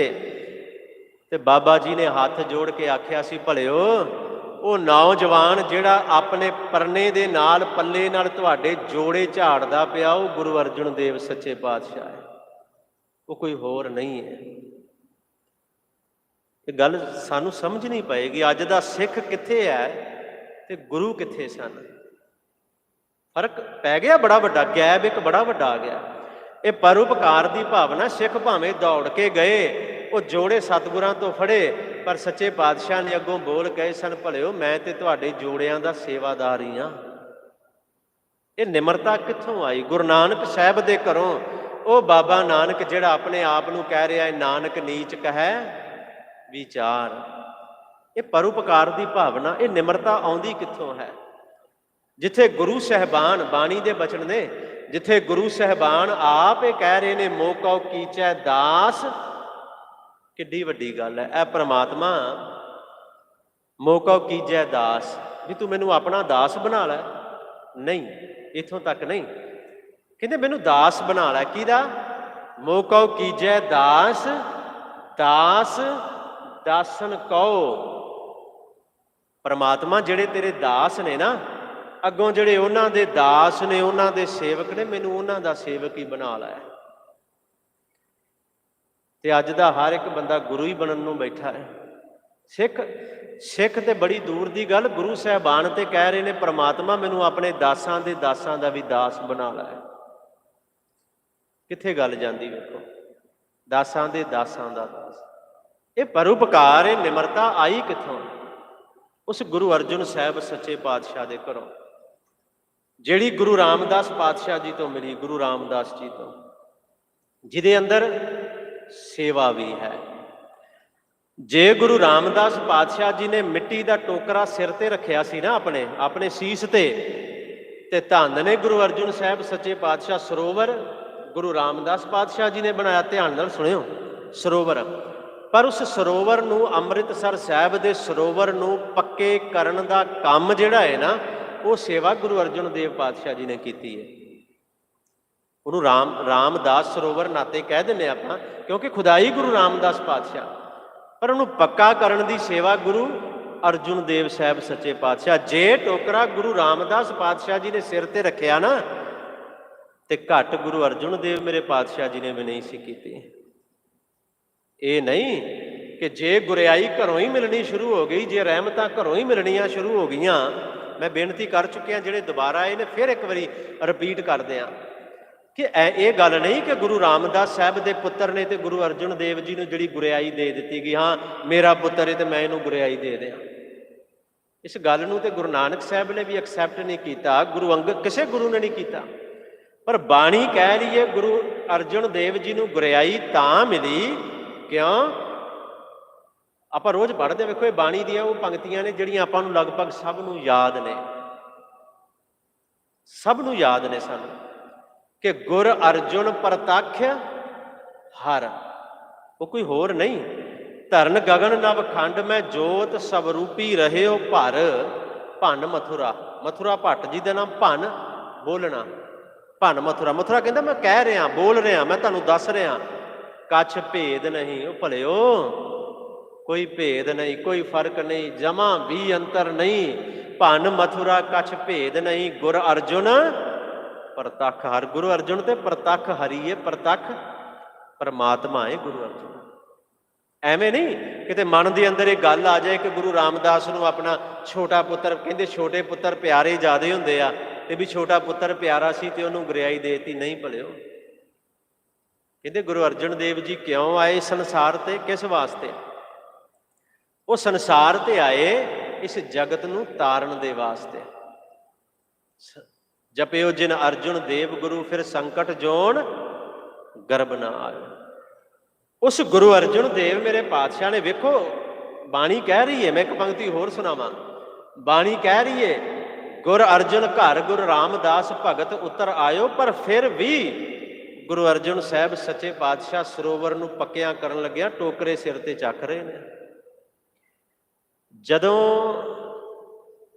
ਦਰਬਾਰ ਸਾਹਿਬ ਦੇ ਦਰਸ਼ਨ ਕਰਨ ਆਪਾਂ ਜਾਂਦੇ ਆ ਤੇ ਲੰਗਰ ਵਾਲੇ ਪਾਸਿਓਂ, ਲੰਗਰ ਹਾਲ ਵਾਲੇ ਪਾਸਿਓਂ ਅੰਦਰ ਜਾਈਏ ਨਾ ਤੇ ਥੱਲੇ ਉਤਰਦਿਆਂ ਸਾਹਮਣੇ ਇੱਕ ਥੜਾ ਬਣਿਆ ਹੋਇਆ ਹੈ।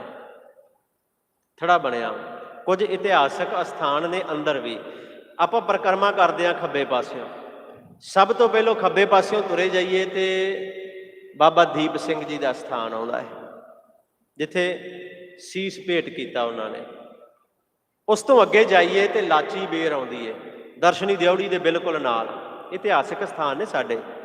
ਲਾਚੀ ਬੇਰ ਸੁੱਖਾ ਸਿੰਘ ਭਾਈ ਮਹਿਤਾਬ ਸਿੰਘ ਜੀ ਨੇ ਮੱਸੇ ਰੰਗੜ ਦਾ ਸਿਰ ਵੱਢਣ ਗਏ, ਉਹਦੇ ਨਾਲ ਘੋੜੇ ਬੰਨੇ ਸਨ। ਉਸ ਤੋਂ ਅੱਗੇ ਪਰਿਕਰਮਾ ਕਰਦੇ ਜਾਈਏ, ਇੱਕ ਹੋਰ ਬੇਰ ਆਉਂਦੀ ਹੈ, ਬਾਬਾ ਬੁੱਢਾ ਸਾਹਿਬ ਜੀ ਦੀ ਬੇਰ। ਉਸ ਬੇਰ ਦੇ ਥੱਲੇ ਬੈਠ ਕੇ ਬਾਬਾ ਬੁੱਢਾ ਸਾਹਿਬ ਜੀ ਸਰੋਵਰ ਦੀ ਸੇਵਾ ਕਰਵਾਉਂਦੇ ਸਨ। ਉਸ ਤੋਂ ਅੱਗੇ ਦੁੱਖ ਭੰਜਨੀ ਬੇਰ, ਉਹਦਾ ਇਤਿਹਾਸ ਤੁਹਾਨੂੰ ਪਤਾ। ਉਸ ਤੋਂ ਅੱਗੇ ਜਦੋਂ ਥੱਲੇ ਉਤਰਦੇ ਆ ਨਾ ਲੰਗਰ ਵਾਲੇ ਪਾਸਿਓਂ, ਤੇ ਉਹ ਥੜਾ ਆਉਂਦਾ ਹੈ, ਬਿਲਕੁਲ ਸਾਹਮਣੇ ਥੜਾ ਬਣਿਆ ਹੈ। ਉਹ ਥੜਾ ਇਤਿਹਾਸਕ ਥੜਾ ਹੈ ਭਲਿਓ। ਉਸ ਥੜੇ ਤੇ ਬੈਠ ਕੇ ਗੁਰੂ ਅਰਜਨ ਸਾਹਿਬ ਮੇਰੇ ਸੱਚੇ ਪਾਤਸ਼ਾਹ ਉਸ ਸਰੋਵਰ ਦੀ ਸੇਵਾ ਕਰਵਾਉਂਦੇ ਸਨ ਆਪ।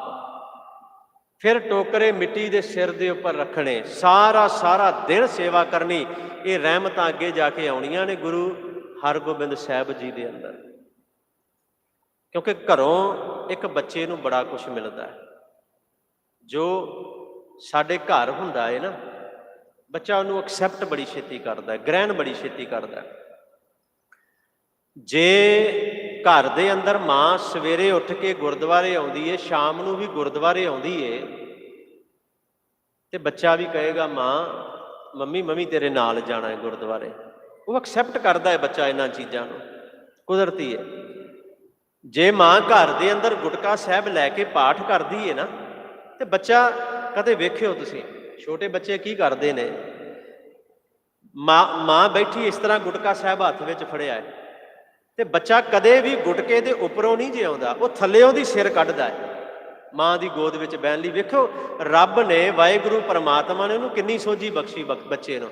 ਤੁਸੀਂ ਅੱਜ ਤੱਕ ਨਹੀਂ ਵੇਖਿਆ ਹੋਣਾ ਕਿ ਬੱਚਾ ਉੱਤੋਂ ਦੀ ਗੁਟਕਾ ਸਾਹਿਬ ਦੇ ਉੱਤੋਂ ਦੀ ਲੱਤ ਕੱਢ ਕੇ ਤੇ ਮਾਂ ਦੀ ਗੋਦ ਵਿੱਚ ਬੈਠੇ, ਕਦੇ ਨਹੀਂ ਜੇ ਮਿਲਦਾ ਹੈ, ਕਦੇ ਵੀ ਨਹੀਂ। ਉਹ ਬੱਚਾ ਹਮੇਸ਼ਾ ਆਪਣਾ ਸਿਰ ਥੱਲਿਓਂ ਦੀ ਕੱਢ ਕੇ ਮਾਂ ਦੀ ਗੋਦ ਵਿੱਚ ਬੈਠਦਾ ਹੈ, ਬਸ਼ਰਤੇ ਮਾਂ ਦੇ ਹੱਥ ਵਿੱਚ ਗੁਟਕਾ ਸਾਹਿਬ ਫੜਿਆ ਹੋਵੇ। ਬੱਚਾ ਐਕਸੈਪਟ ਕਰਦਾ ਹੈ ਜੋ ਕੁਝ ਘਰੇ ਹੁੰਦਾ ਹੈ। ਗੁਰੂ ਰਾਮਦਾਸ ਪਾਤਸ਼ਾਹ ਜੀ ਤੋਂ ਐਕਸੈਪਟ ਕੀਤਾ ਗੁਰੂ ਅਰਜਨ ਦੇਵ ਜੀ ਨੇ। ਇਸ ਘਰ ਤੋਂ ਹੁਣ ਐਕਸੈਪਟ ਕੌਣ ਕਰ ਰਿਹਾ ਹੈ? ਗੁਰੂ ਹਰਗੋਬਿੰਦ ਸਾਹਿਬ ਸੱਚੇ ਪਾਤਸ਼ਾਹ। ਹਰਗੋਬਿੰਦ, ਮੂਰਤ ਹਰਗੋਬਿੰਦ, ਸਵਾਰੀ ਉਸ ਪਰਮਾਤਮਾ ਨੇ ਆਪ ਉਸ ਵਾਹਿਗੁਰੂ ਨੇ। ਹਰ ਗੋਬਿੰਦ, ਫਿਰ ਸੁਣਿਓ, ਹਰ ਗੋਬਿੰਦ। ਹਰੀ ਤੇ ਗੋਬਿੰਦ ਦੋ ਨਾਵਾਂ ਦਾ ਸੁਮੇਲ ਹੈ। ਹਰੀ ਵੀ ਪਰਮਾਤਮਾ ਹੈ ਤੇ ਗੋਬਿੰਦ ਵੀ ਪਰਮਾਤਮਾ ਦਾ ਨਾਮ ਹੈ। ਗੋਬਿੰਦ ਜਿਹੜਾ ਧਰਤੀ ਨੂੰ ਪਾਲਦਾ ਹੈ, ਧਰਤੀ ਦਾ ਆਸਰਾ, ਧਰਤੀ ਦਾ ਸਹਾਰਾ। ਹੁਣ ਗੁਰੂ ਅਰਜਨ ਸਾਹਿਬ ਸੱਚੇ ਪਾਤਸ਼ਾਹ, ਕਿਉਂਕਿ ਮਨ ਦੇ ਅੰਦਰ ਸੀ ਇਹ ਗੱਲ ਜ਼ਰੂਰ ਨਾਲ ਲੈ ਕੇ ਚੱਲਣੀ ਚਾਹੀਦੀ ਹੈ ਕਿ ਗੁਰੂ ਅਰਜਨ ਸਾਹਿਬ ਸੱਚੇ ਪਾਤਸ਼ਾਹ ਦੀਆਂ ਕਿੰਨੀਆਂ ਕੁ ਰਹਿਮਤਾਂ ਆਪਣੇ ਪੁੱਤਰ ਦੇ ਉੱਪਰ ਨੇ, ਕਿੰਨੀਆਂ ਕੁ ਬਖਸ਼ਿਸ਼ਾਂ ਨੇ। ਕਿਉਂਕਿ ਸ਼ਹਾਦਤ ਦਾ ਅਸਰ ਹੈ ਬੜਾ ਵੱਡਾ, ਤੇ ਸ਼ਹਾਦਤ ਦਾ ਕਾਰਨ ਧੰਨ ਧੰਨ ਗੁਰੂ ਗ੍ਰੰਥ ਸਾਹਿਬ ਸੱਚੇ ਪਾਤਸ਼ਾਹ ਜੀ ਦੀ ਬੀੜ ਤਿਆਰ ਕਰਨਾ ਵੀ ਹੈ। ਗੁਰੂ ਗ੍ਰੰਥ ਸਾਹਿਬ ਜੀ ਦੀ ਪਾਵਨ ਬੀੜ, ਇਹ ਪੋਥੀ ਸਾਹਿਬ ਹੈ। ਕਿਉਂਕਿ ਜਦੋਂ ਇਹ ਬੀੜ ਤਿਆਰ ਹੋਣ ਲੱਗੀ ਨਾ, ਉਦੋਂ ਆਏ ਸਨ ਮੇਰੇ ਵਰਗੇ ਚਾਰ। ਕਿਉਂਕਿ ਹਰ ਇੱਕ ਦੇ ਅੰਦਰ ਇਹ ਹੁੰਦਾ ਹੀ ਹੈ, ਮੇਰੇ ਵਰਗੇ ਦੇ ਅੰਦਰ ਵੀ ਹਉਮੈ ਹੈ। ਹਰ ਇੱਕ ਦੇ ਅੰਦਰ ਹੁੰਦੀ ਹੈ ਕਿ ਮੇਰੇ ਵਰਗਾ ਕੋਈ ਨਹੀਂ ਹੈ। ਇਹ ਹਉਮੈ ਹਰ ਇੱਕ ਦੇ ਅੰਦਰ ਹੁੰਦੀ ਹੈ। ਪਰ ਗੁਰੂ ਗ੍ਰੰਥ ਸਾਹਿਬ ਦੀ ਬਾਣੀ ਕਹਿੰਦੀ ਭਲਿਆ ਨਹੀਂ। ਇੱਕ ਗੱਲ ਯਾਦ ਰੱਖੀ, ਅਸੀਂ ਇਸ ਪੰਕਤੀ ਨੂੰ ਮਨ ਵਿੱਚ ਵਸਾ ਕੇ ਰੱਖਿਆ ਕਰੋ ਹਮੇਸ਼ਾ। ਇਸ ਪੰਕਤੀ ਨੂੰ ਵਾਰ-ਵਾਰ ਪੜ੍ਹਦੇ ਰਹੋਗੇ ਨਾ ਤੇ ਬੜਾ ਕੁਛ ਹੁੰਦਾ ਹੈ। ਇਹ ਪੰਕਤੀ ਹੈ, ਹਮ ਅਵਗੁਣ ਭਰੇ। ਬਸ ਇਹ ਪੰਕਤੀ ਪੜ੍ਹਦਿਆਂ ਰਿਹਾ ਕਰੋ ਕਿ ਮੈਂ ਅਵਗੁਣਾਂ ਦਾ ਭਰਿਆ, ਮੇਰੇ ਅੰਦਰ ਇੱਕ ਵੀ ਗੁਣ ਨਹੀਂ ਹੈ। ਜਦੋਂ ਇਹ ਪੰਕਤੀ ਯਾਦ ਰਹੇਗੀ ਨਾ, ਤੇ ਆਪਣਾ ਅਸਲਾ ਯਾਦ ਰਹਿੰਦਾ ਹੈ ਕਿ ਮੈਂ ਕੌਣ ਹਾਂ। ਫਿਰ ਹਉਮੈ ਨਹੀਂ ਜੇ ਆਉਂਦੀ ਅੰਦਰ ਕਦੇ ਵੀ। ਜਦੋਂ ਇਹ ਪੰਕਤੀ ਸਾਨੂੰ ਭੁੱਲਦੀ ਹੈ, ਫਿਰ ਹਉਮੈ ਅੰਦਰ ਆਉਂਦੀ ਹੈ। ਸੱਚਾਈ ਹੈ। ਉਹ ਹਉਮੈ ਦੇ ਭਰੇ ਆਏ ਸਨ ਚਾਰ ਗੁਰੂ ਸਾਹਿਬ ਦੇ ਕੋਲ, ਕਹਿੰਦੇ ਸਾਡੀ ਬਾਣੀ ਵੀ ਦਰਜ ਕਰੋ। ਅਸੀਂ ਵੀ ਬਾਣੀ ਉਚਾਰੀ, ਸ਼ਹਾਦਤ ਦਾ ਮੁੱਢ ਜਿੱਥੋਂ ਬੰਨਿਆ ਜਾ ਰਿਹਾ, ਸਾਡੀ ਬਾਣੀ ਵੀ ਦਰਜ ਕਰੋ। ਛੱਜੂ ਸੀ, ਕਾन्हा ਸੀ, ਪੀਲੂ ਸੀ, ਸ਼ਾਹ ਹੁਸੈਨ, ਚਾਰ ਨੇ। ਇਹਨਾਂ ਚੋਂ ਕਾन्हा ਜਿਹੜਾ ਹੈ ਨਾ, ਕਾन्हा ਉਸ ਵੇਲੇ ਦੇ ਜਿੰਨੇ ਵੀ ਭਗਤ ਸਨ ਉਹਨਾਂ ਭਗਤਾਂ ਦਾ ਮੁਖੀ ਸੀ, ਹੈੱਡ ਜਿਹਨੂੰ ਕਹਿ ਦਈਏ। ਇਹਨਾਂ ਆਪਣਾ ਇੱਕ ਸਮਾਜ ਬਣਾਇਆ ਹੋਇਆ ਸੀ, ਉਹਦਾ ਪ੍ਰਧਾਨ ਬਣਾ ਦਿੱਤਾ, ਵੀ ਕਾन्हे ਨੂੰ ਪ੍ਰਧਾਨ ਬਣਾ ਦਿੱਤਾ। ਕਾन्हे ਨੂੰ ਤਾਂ ਬਣਾਇਆ ਵੀ ਇਹਦੀ ਸਰਕਾਰੇ ਦਰਬਾਰੇ ਬੜੀ ਚੱਲਦੀ ਹੈ। ਇਹ ਵੀ ਹੁੰਦਾ, ਕੁਦਰਤੀ ਹੈ, ਇਹਦੀ ਸਰਕਾਰੇ ਦਰਬਾਰੇ ਬੜੀ ਚੱਲਦੀ ਹੈ। ਸੱਚੇ ਪਾਤਸ਼ਾਹ ਨੇ ਆਖਿਆ ਠੀਕ ਹੈ ਵੀ ਤੁਸੀਂ ਜੇ ਬਾਣੀ ਉਚਾਰੀ ਹੈ ਤੇ ਸੁਣਾਓ। ਮੈਂ ਸੰਖੇਪ ਵਿੱਚ ਹੀ ਬੇਨਤੀ ਕਰਾਂਗਾ। ਇੱਕ ਨੇ ਆਖਿਆ ਸੀ, ਜੋ ਸੁਖ ਛੱਜੂ ਦੇ ਚੁਬਾਰੇ ਉਹ ਬਲਖ ਨਾ ਬੁਖਾਰੇ। ਸਾਰਿਆਂ ਨੇ ਆਪਣੇ ਆਪਣੇ ਸੁਣਾਏ। ਸਤਿਗੁਰਾਂ ਨੇ ਨਿਰਵਿਰਤ ਵੀ ਕੀਤਾ। ਅਖੀਰ ਤੇ ਸ਼ਾਹ ਹੁਸੈਨ ਛੇਤੀ ਸਮਝ ਵੀ ਗਿਆ ਤੇ ਸ਼ਾਹ ਹੁਸੈਨ ਨੇ ਹੱਥ ਜੋੜ ਕੇ ਆਖਿਆ ਸੀ, ਨਹੀਂ, ਇਹ ਗੁਰੂ ਦੇ ਅੱਗੇ ਬੋਲਣ ਦੀ ਮੇਰੀ ਜਾ ਨਹੀਂ ਹੈਗੀ। ਚੁੱਪ ਵੇੜਿਆ, ਚੁੱਪ ਵੇੜਿਆ, ਬੋਲਣ ਦੀ ਨਹੀਂ ਜਾ ਵੇੜਿਆ। ਉਹ ਸਮਝ ਗਿਆ ਸੀ। ਪਰ ਜਿਹੜਾ ਕਾन्हा ਸੀ ਨਾ, ਭਗਤ ਕਾन्हा, ਜਦੋਂ ਗੁਰੂ ਸਾਹਿਬ ਨੇ ਆਖਿਆ ਵੀ ਤੁਹਾਡੀ ਇਹ ਬਾਣੀ ਨਹੀਂ ਹੈ, ਇਹ ਤੁਹਾਡੇ ਬੋਲ ਦਰਜ ਨਹੀਂ ਹੋ ਸਕਦੇ, ਨੇ ਛਾਤੀ ਤੇ ਹੱਥ ਮਾਰ ਕੇ ਕਿਹਾ ਸੀ, ਅਰਜਨ, ਜੇ ਤੂੰ ਮੇਰੇ ਬੋਲ ਇਹਦੇ ਅੰਦਰ ਦਰਜ ਨਹੀਂ ਕਰਨਾ ਤੇ ਮੈਂ ਚੱਲਿਆ ਲਾਹੌਰ ਦਰਬਾਰ ਦੇ ਅੰਦਰ। ਮੇਰੀ ਇੰਨੀ ਕੁ ਚੱਲਦੀ ਉੱਥੇ, ਵੇਖ ਮੈਂ ਪਹੁੰਚਿਆ ਤੇ ਤੈਨੂੰ ਸਿਪਾਹੀ ਫੜਨ ਲਈ ਆਏ, ਮੈਂ ਤੈਨੂੰ ਜਿਉਂਦੇ ਨਹੀਂ ਰਹਿਣ ਦੇਣਾ। ਕਾन्हे ਦੇ ਬੋਲ ਸਨ। ਤੇ ਕਾन्हा ਪਤਾ ਕੌਣ ਸੀ? ਭਗਤ ਕਾन्हा। ਸਰਕਾਰੇ ਦਰਬਾਰੇ ਤੇ ਚੱਲਦੀ ਇਹਦੀ ਬੜੀ, ਇਹ ਤੇ ਗੱਲ ਪੱਕੀ ਹੈ। ਪਰ ਜਿਸ ਘਰ ਦਾ ਰਿਸ਼ਤਾ ਗੁਰੂ ਹਰਗੋਬਿੰਦ ਪਾਤਸ਼ਾਹ ਜੀ ਨੇ ਮੋੜਿਆ ਸੀ ਨਾ, ਉਹ ਇਹਦੇ ਚਾਚੇ ਦਾ ਪੁੱਤਰ ਸੀ। ਉਹ ਇਹਦੇ ਸਕੇ ਚਾਚੇ ਦਾ ਪੁੱਤਰ ਸੀ। ਹੁਣ ਉਹ ਲਾਹੌਰ ਦਰਬਾਰ ਦੇ ਵਿੱਚ ਬੈਠਾ ਹੈ। ਇਹਨੇ ਸਤਿਗੁਰਾਂ ਨੂੰ ਬੜੇ ਮੰਦੇ ਬੋਲ ਬੋਲੇ, ਅੱਤ ਦੇ ਮੰਦੇ ਬੋਲ ਬੋਲੇ, ਛਾਤੀ ਤੇ ਹੱਥ ਮਾਰ ਕੇ ਕਹਿੰਦਾ, ਮੈਨੂੰ ਲਾਹੌਰ ਜਾ ਲੈਣ ਦੇ, ਮੈਂ ਤੈਨੂੰ ਜਿਉਂਦਾ ਨਹੀਂ ਛੱਡਣਾ। ਗੁਰੂ ਸਾਹਿਬ ਮੁਸਕਰਾ ਪਏ। ਪਰਉਪਕਾਰ ਦੇ ਘਰ ਨੇ। ਹਉਮੈ ਨਾਲ ਭਰਿਆ ਆਇਆ, ਘੋੜੇ ਤੇ ਚੜਿਆ ਤੇ ਚੱਲ ਪਿਆ ਅੰਮ੍ਰਿਤਸਰ ਤੋਂ ਲਾਹੌਰ ਦੇ ਵੱਲ। ਸਾਡੇ ਇਤਿਹਾਸਕਾਰਾਂ ਨੇ ਆਖਿਆ, ਅੰਮ੍ਰਿਤਸਰ ਸਾਹਿਬ ਤੋਂ ਬਾਹਰ ਨਿਕਲਿਆ, ਘੋੜਾ ਬੜੇ ਤੇਜ਼ ਦੌੜਾਉਂਦਾ ਜਾ ਰਿਹਾ ਹੈ। ਜਦੋਂ ਬਾਹਰ ਨਿਕਲਿਆ ਤੇ ਘੋੜਾ ਪਤਾ ਨਹੀਂ ਕਿਸ ਚੀਜ਼ ਤੋਂ ਡਰਿਆ। ਘੋੜਾ ਡਰਿਆ ਤੇ ਅੱਗੋਂ ਖੜਾ ਹੋ ਗਿਆ। ਉਹਨੇ ਅਗਲੀਆਂ ਲੱਤਾਂ ਚੱਕ ਲਈਆਂ, ਇਹ ਡਿੱਗ ਪਿਆ ਧਰਤੀ ਤੇ। ਸੰਭਾਲਿਆ ਨਾ ਗਿਆ, ਧਰਤੀ ਤੇ ਡਿੱਗ ਪਿਆ। ਜਦੋਂ ਇਹ ਧਰਤੀ ਤੇ ਡਿੱਗਿਆ, ਸੱਜਾ ਪੈਰ ਤੇ ਰਕਾਬ ਤੋਂ ਬਾਹਰ ਆ ਗਿਆ, ਪਰ ਖੱਬਾ ਪੈਰ ਰਕਾਬ ਦੇ ਵਿੱਚ ਹੀ ਫਸ ਗਿਆ। ਇਹ ਥੱਲੇ ਡਿੱਗਾ, ਸਿਰ ਵੱਜਾ ਇਹਦਾ ਥੱਲੇ ਜ਼ਮੀਨ ਦੇ ਨਾਲ। ਜਦੋਂ ਸਿਰ ਵੱਜਾ, ਆਵਾਜ਼ ਆਈ, ਘੋੜਾ ਹੋਰ ਡਰਿਆ ਤੇ ਘੋੜਾ ਦੌੜ ਪਿਆ। ਇਹਦਾ ਸਿਰ ਵੱਜਦਾ ਜਾ ਰਿਹਾ ਹੈ, ਘੋੜਾ ਆਵਾਜ਼ ਆਉਂਦੀ ਹੈ, ਹੋਰ ਦੌੜਦਾ ਹੈ। ਤੇ ਜਿਹੜਾ ਛਾਤੀ ਤੇ ਹੱਥ ਮਾਰ ਕੇ ਕਹਿੰਦਾ ਸੀ, ਮੈਨੂੰ ਲਾਹੌਰ ਜਾ ਲੈਣ ਦਿਓ, ਉਹ ਲਾਹੌਰ ਦੇ ਅੱਧ ਵਿੱਚ ਵੀ ਨਹੀਂ ਪਹੁੰਚਿਆ ਤੇ ਸਿਰ ਖਖੜੀਆਂ ਖਖੜੀਆਂ ਹੋ ਕੇ ਪਛਾਣਿਆ ਵੀ ਨਹੀਂ ਗਿਆ। ਇਸ ਮੌਤ ਨੂੰ ਆਖਿਆ ਗਿਆ ਵੀ ਇਹ ਮੌਤ ਦਾ ਜ਼ਿੰਮੇਵਾਰ ਗੁਰੂ ਅਰਜੁਨ ਹੈ। ਸਮਝ ਲਓ ਇਸ ਗੱਲ ਨੂੰ, ਵੀ ਇਹਦਾ ਜ਼ਿੰਮੇਵਾਰ ਵੀ ਗੁਰੂ ਅਰਜੁਨ ਦੇਵ ਹੈ। ਕਾਰਨ ਬੜੇ ਸਨ, ਪਰ ਸਭ ਤੋਂ ਵੱਡਾ ਜਿਹੜਾ ਕਾਰਨ ਹੈ ਨਾ, ਗੁਰੂ ਅਰਜਨ ਸਾਹਿਬ ਸੱਚੇ ਪਾਤਸ਼ਾਹ ਜੀ ਦੀ ਸ਼ਹਾਦਤ ਦਾ, ਇਹ ਮੋੜ ਆਉਣਾ ਹੈ, ਮੋੜ ਬੜਾ ਵੱਡਾ। ਉਹ ਕਾਰਨ ਆਪ ਜਹਾਂਗੀਰ ਸੀ। ਜਹਾਂਗੀਰ, ਕਿਉਂਕਿ ਸਮਾਂ ਸ਼ੁਰੂ ਹੋ ਗਿਆ ਸੀ ਤੇ ਗੁਰੂ ਹਰਗੋਬਿੰਦ ਸਾਹਿਬ ਦੀ ਟੱਕਰ ਵੀ ਕਿਹਦੇ ਨਾਲ ਹੈ? ਜਹਾਂਗੀਰ ਦੇ ਨਾਲ। ਨੱਥਾ ਤੇ ਅਬਦੁੱਲਾ ਜਿਹੜੇ ਸਾਡੇ ਢਾਡੀ ਹੋਏ ਨੇ, ਸਾਡੇ ਵੀ ਢਾਡੀ ਸਾਹਿਬਾਨ ਬਸ ਪਹੁੰਚਣ ਵਾਲੇ ਨੇ। ਇਹ ਰੀਤ ਗੁਰੂ ਹਰਗੋਬਿੰਦ ਸਾਹਿਬ ਸੱਚੇ ਪਾਤਸ਼ਾਹ ਨੇ ਸ਼ੁਰੂ ਕੀਤੀ। ਢਾਡੀ ਪ੍ਰਥਾ ਜਿਹੜੀ ਹੈ ਨਾ, ਢਾਡੀ ਪ੍ਰਥਾ ਗੁਰੂ ਹਰਗੋਬਿੰਦ ਸਾਹਿਬ ਪਾਤਸ਼ਾਹ ਜੀ ਦੀ ਦੇਣ ਹੈ। ਉਹ ਜਿਹੜੇ ਦੋ ਭਾਈ ਨੱਥਾ ਤੇ ਭਾਈ ਅਬਦੁੱਲਾ, ਜਿਨ੍ਹਾਂ ਨੇ ਇਹ ਬੋਲ ਕਹੇ ਸਨ, ਦੋ ਤਲਵਾਰੀ ਬੱਧੀਆਂ, ਇੱਕ ਮੀਰੀ ਦੀ ਇੱਕ ਪੀਰ ਦੀ। ਤੇ ਅਖੀਰਲੀ ਪੰਕਤੀ ਪਤਾ ਕੀ ਉਹਨਾਂ ਆਖੀ ਸੀ? ਆਖਿਆ ਸੀ, ਪੱਗ ਤੇਰੀ, ਗੁਰੂ ਹਰਗੋਬਿੰਦ ਸਾਹਿਬ ਨੂੰ, ਪੱਗ ਤੇਰੀ ਕੀ ਜਹਾਂਗੀਰ ਦੀ। ਪਾਤਸ਼ਾਹ ਪੱਗ ਤੇਰੀ ਏ ਤੇ ਤੇਰੀ ਪੱਗ ਦੇ ਅੱਗੇ ਜਹਾਂਗੀਰ ਦੀ ਪੱਗ ਦੀ ਕੋਈ ਵੀ ਅਹਿਮੀਅਤ ਹੀ ਨਹੀਂ ਹੈ। ਉਸ ਜਹਾਂਗੀਰ ਦੇ ਨਾਲ ਮੁਕਾਬਲਾ ਹੈ। ਇੱਕ ਮੁਕਾਬਲਾ ਪਿਤਾ ਕਰ ਰਿਹਾ ਹੈ, ਗੁਰੂ ਅਰਜਨ ਸਾਹਿਬ ਸੱਚੇ ਪਾਤਸ਼ਾਹ ਸ਼ਾਂਤੀ ਦੇ ਨਾਲ, ਪਰ ਇੱਕ ਮੁਕਾਬਲਾ ਉਸੇ ਗੁਰੂ ਦੇ ਪੁੱਤਰ ਨੇ ਵੀ ਕਰਨਾ ਹੈ। ਸੁਣਿਓ, ਤੁਸੀਂ ਕਹੋਗੇ ਹੁਣ ਤੁਹਾਨੂੰ ਪਤਾ ਲੱਗੇਗਾ ਕਿ ਮੈਂ ਪਿਛਲਾ ਇਤਿਹਾਸ ਨਾਲ ਕਿਉਂ ਲੈ ਕੇ ਚੱਲ ਰਿਹਾ ਸੀ। ਉਸੇ ਸ਼ਾਸਕ ਦੇ ਨਾਲ, ਬਾਦਸ਼ਾਹ ਦੇ ਨਾਲ ਬੜਾ ਨਿਰਦਈ ਹੈ, ਬੜਾ ਨਿਰਦਈ, ਦਇਆ ਉਹਦੇ ਅੰਦਰ ਨਹੀਂ ਹੈ, ਬਿਲਕੁਲ ਨਹੀਂ। ਉਸੇ ਦਾ ਮੁਕਾਬਲਾ ਬਾਪ ਕਰਨ ਜਾ ਰਿਹਾ ਹੈ ਮਾਲਾ ਦੇ ਨਾਲ, ਸ਼ਾਸਤਰ ਦੇ ਨਾਲ, ਧਰਮ ਦੇ ਨਾਲ, ਸ਼ਾਂਤੀ ਦੇ ਨਾਲ। ਤੇ ਜਿਹੜਾ ਕਹਿ ਵੀ ਰਿਹਾ ਹੈ ਕਿ ਤੇਰਾ ਕੀ ਆ, मीठा लग है, ਜਿਹੜਾ ਕਹਿ ਵੀ ਰਿਹਾ ਹੈ। ਜਦੋਂ ਸਾਈਂ ਮੀਆਂ ਮੀਰ ਗਏ ਸਨ ਨਾ ਗੁਰੂ ਸਾਹਿਬ ਨੂੰ ਮਿਲਣ ਵਾਸਤੇ, ਤੇ ਵੇਖ ਕੇ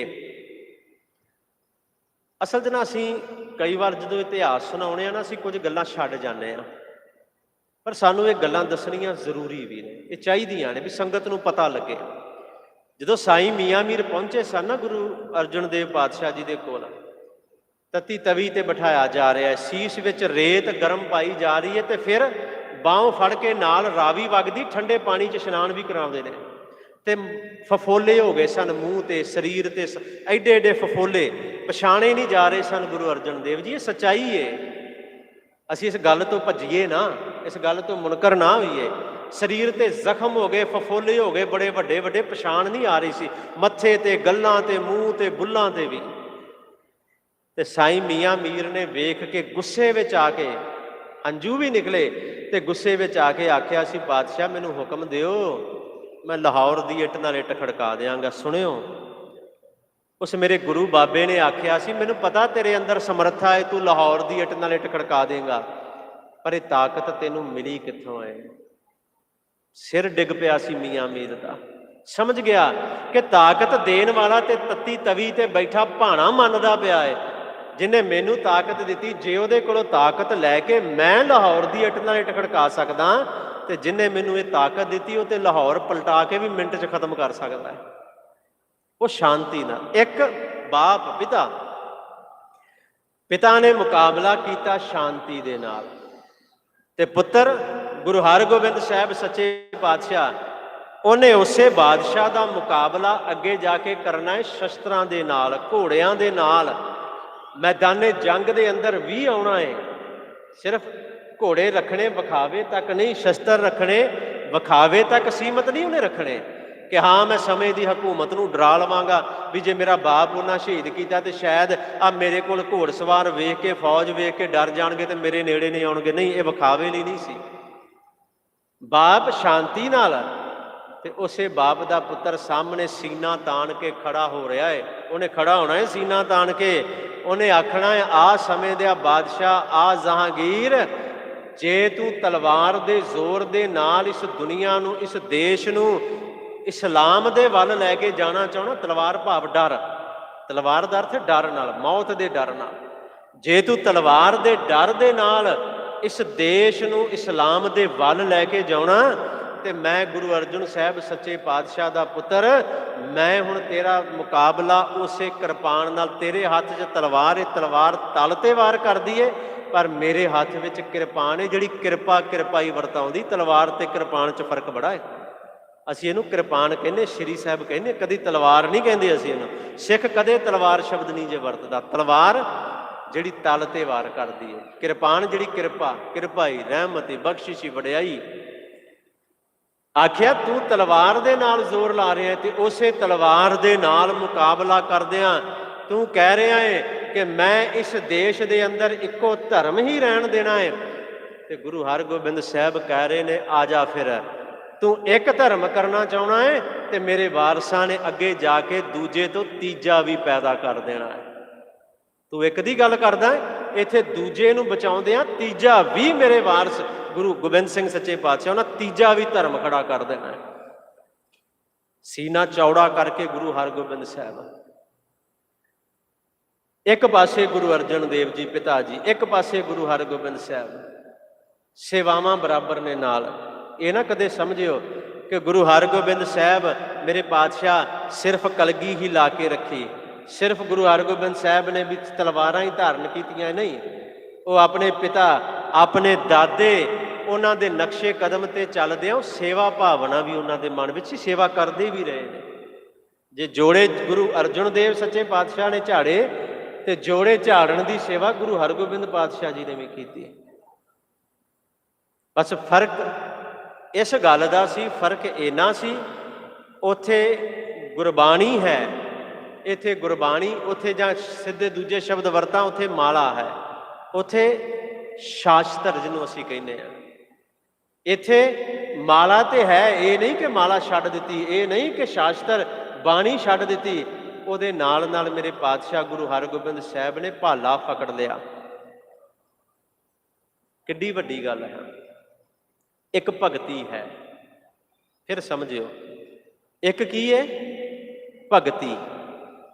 बाप बाप भगती है गुरु अर्जन देव जी, ते पुत्र भगती दे नाल नाल शक्ति भी जे। ये नहीं कि जे पिता बाप भगती सी ते मैं भगती नूं पासे कर दियां क्योंकि उस भगती कारण मेरा बाप शहीद हो गया, नहीं, ये गल एक्सैप्ट नहीं, ये स्वीकार नहीं।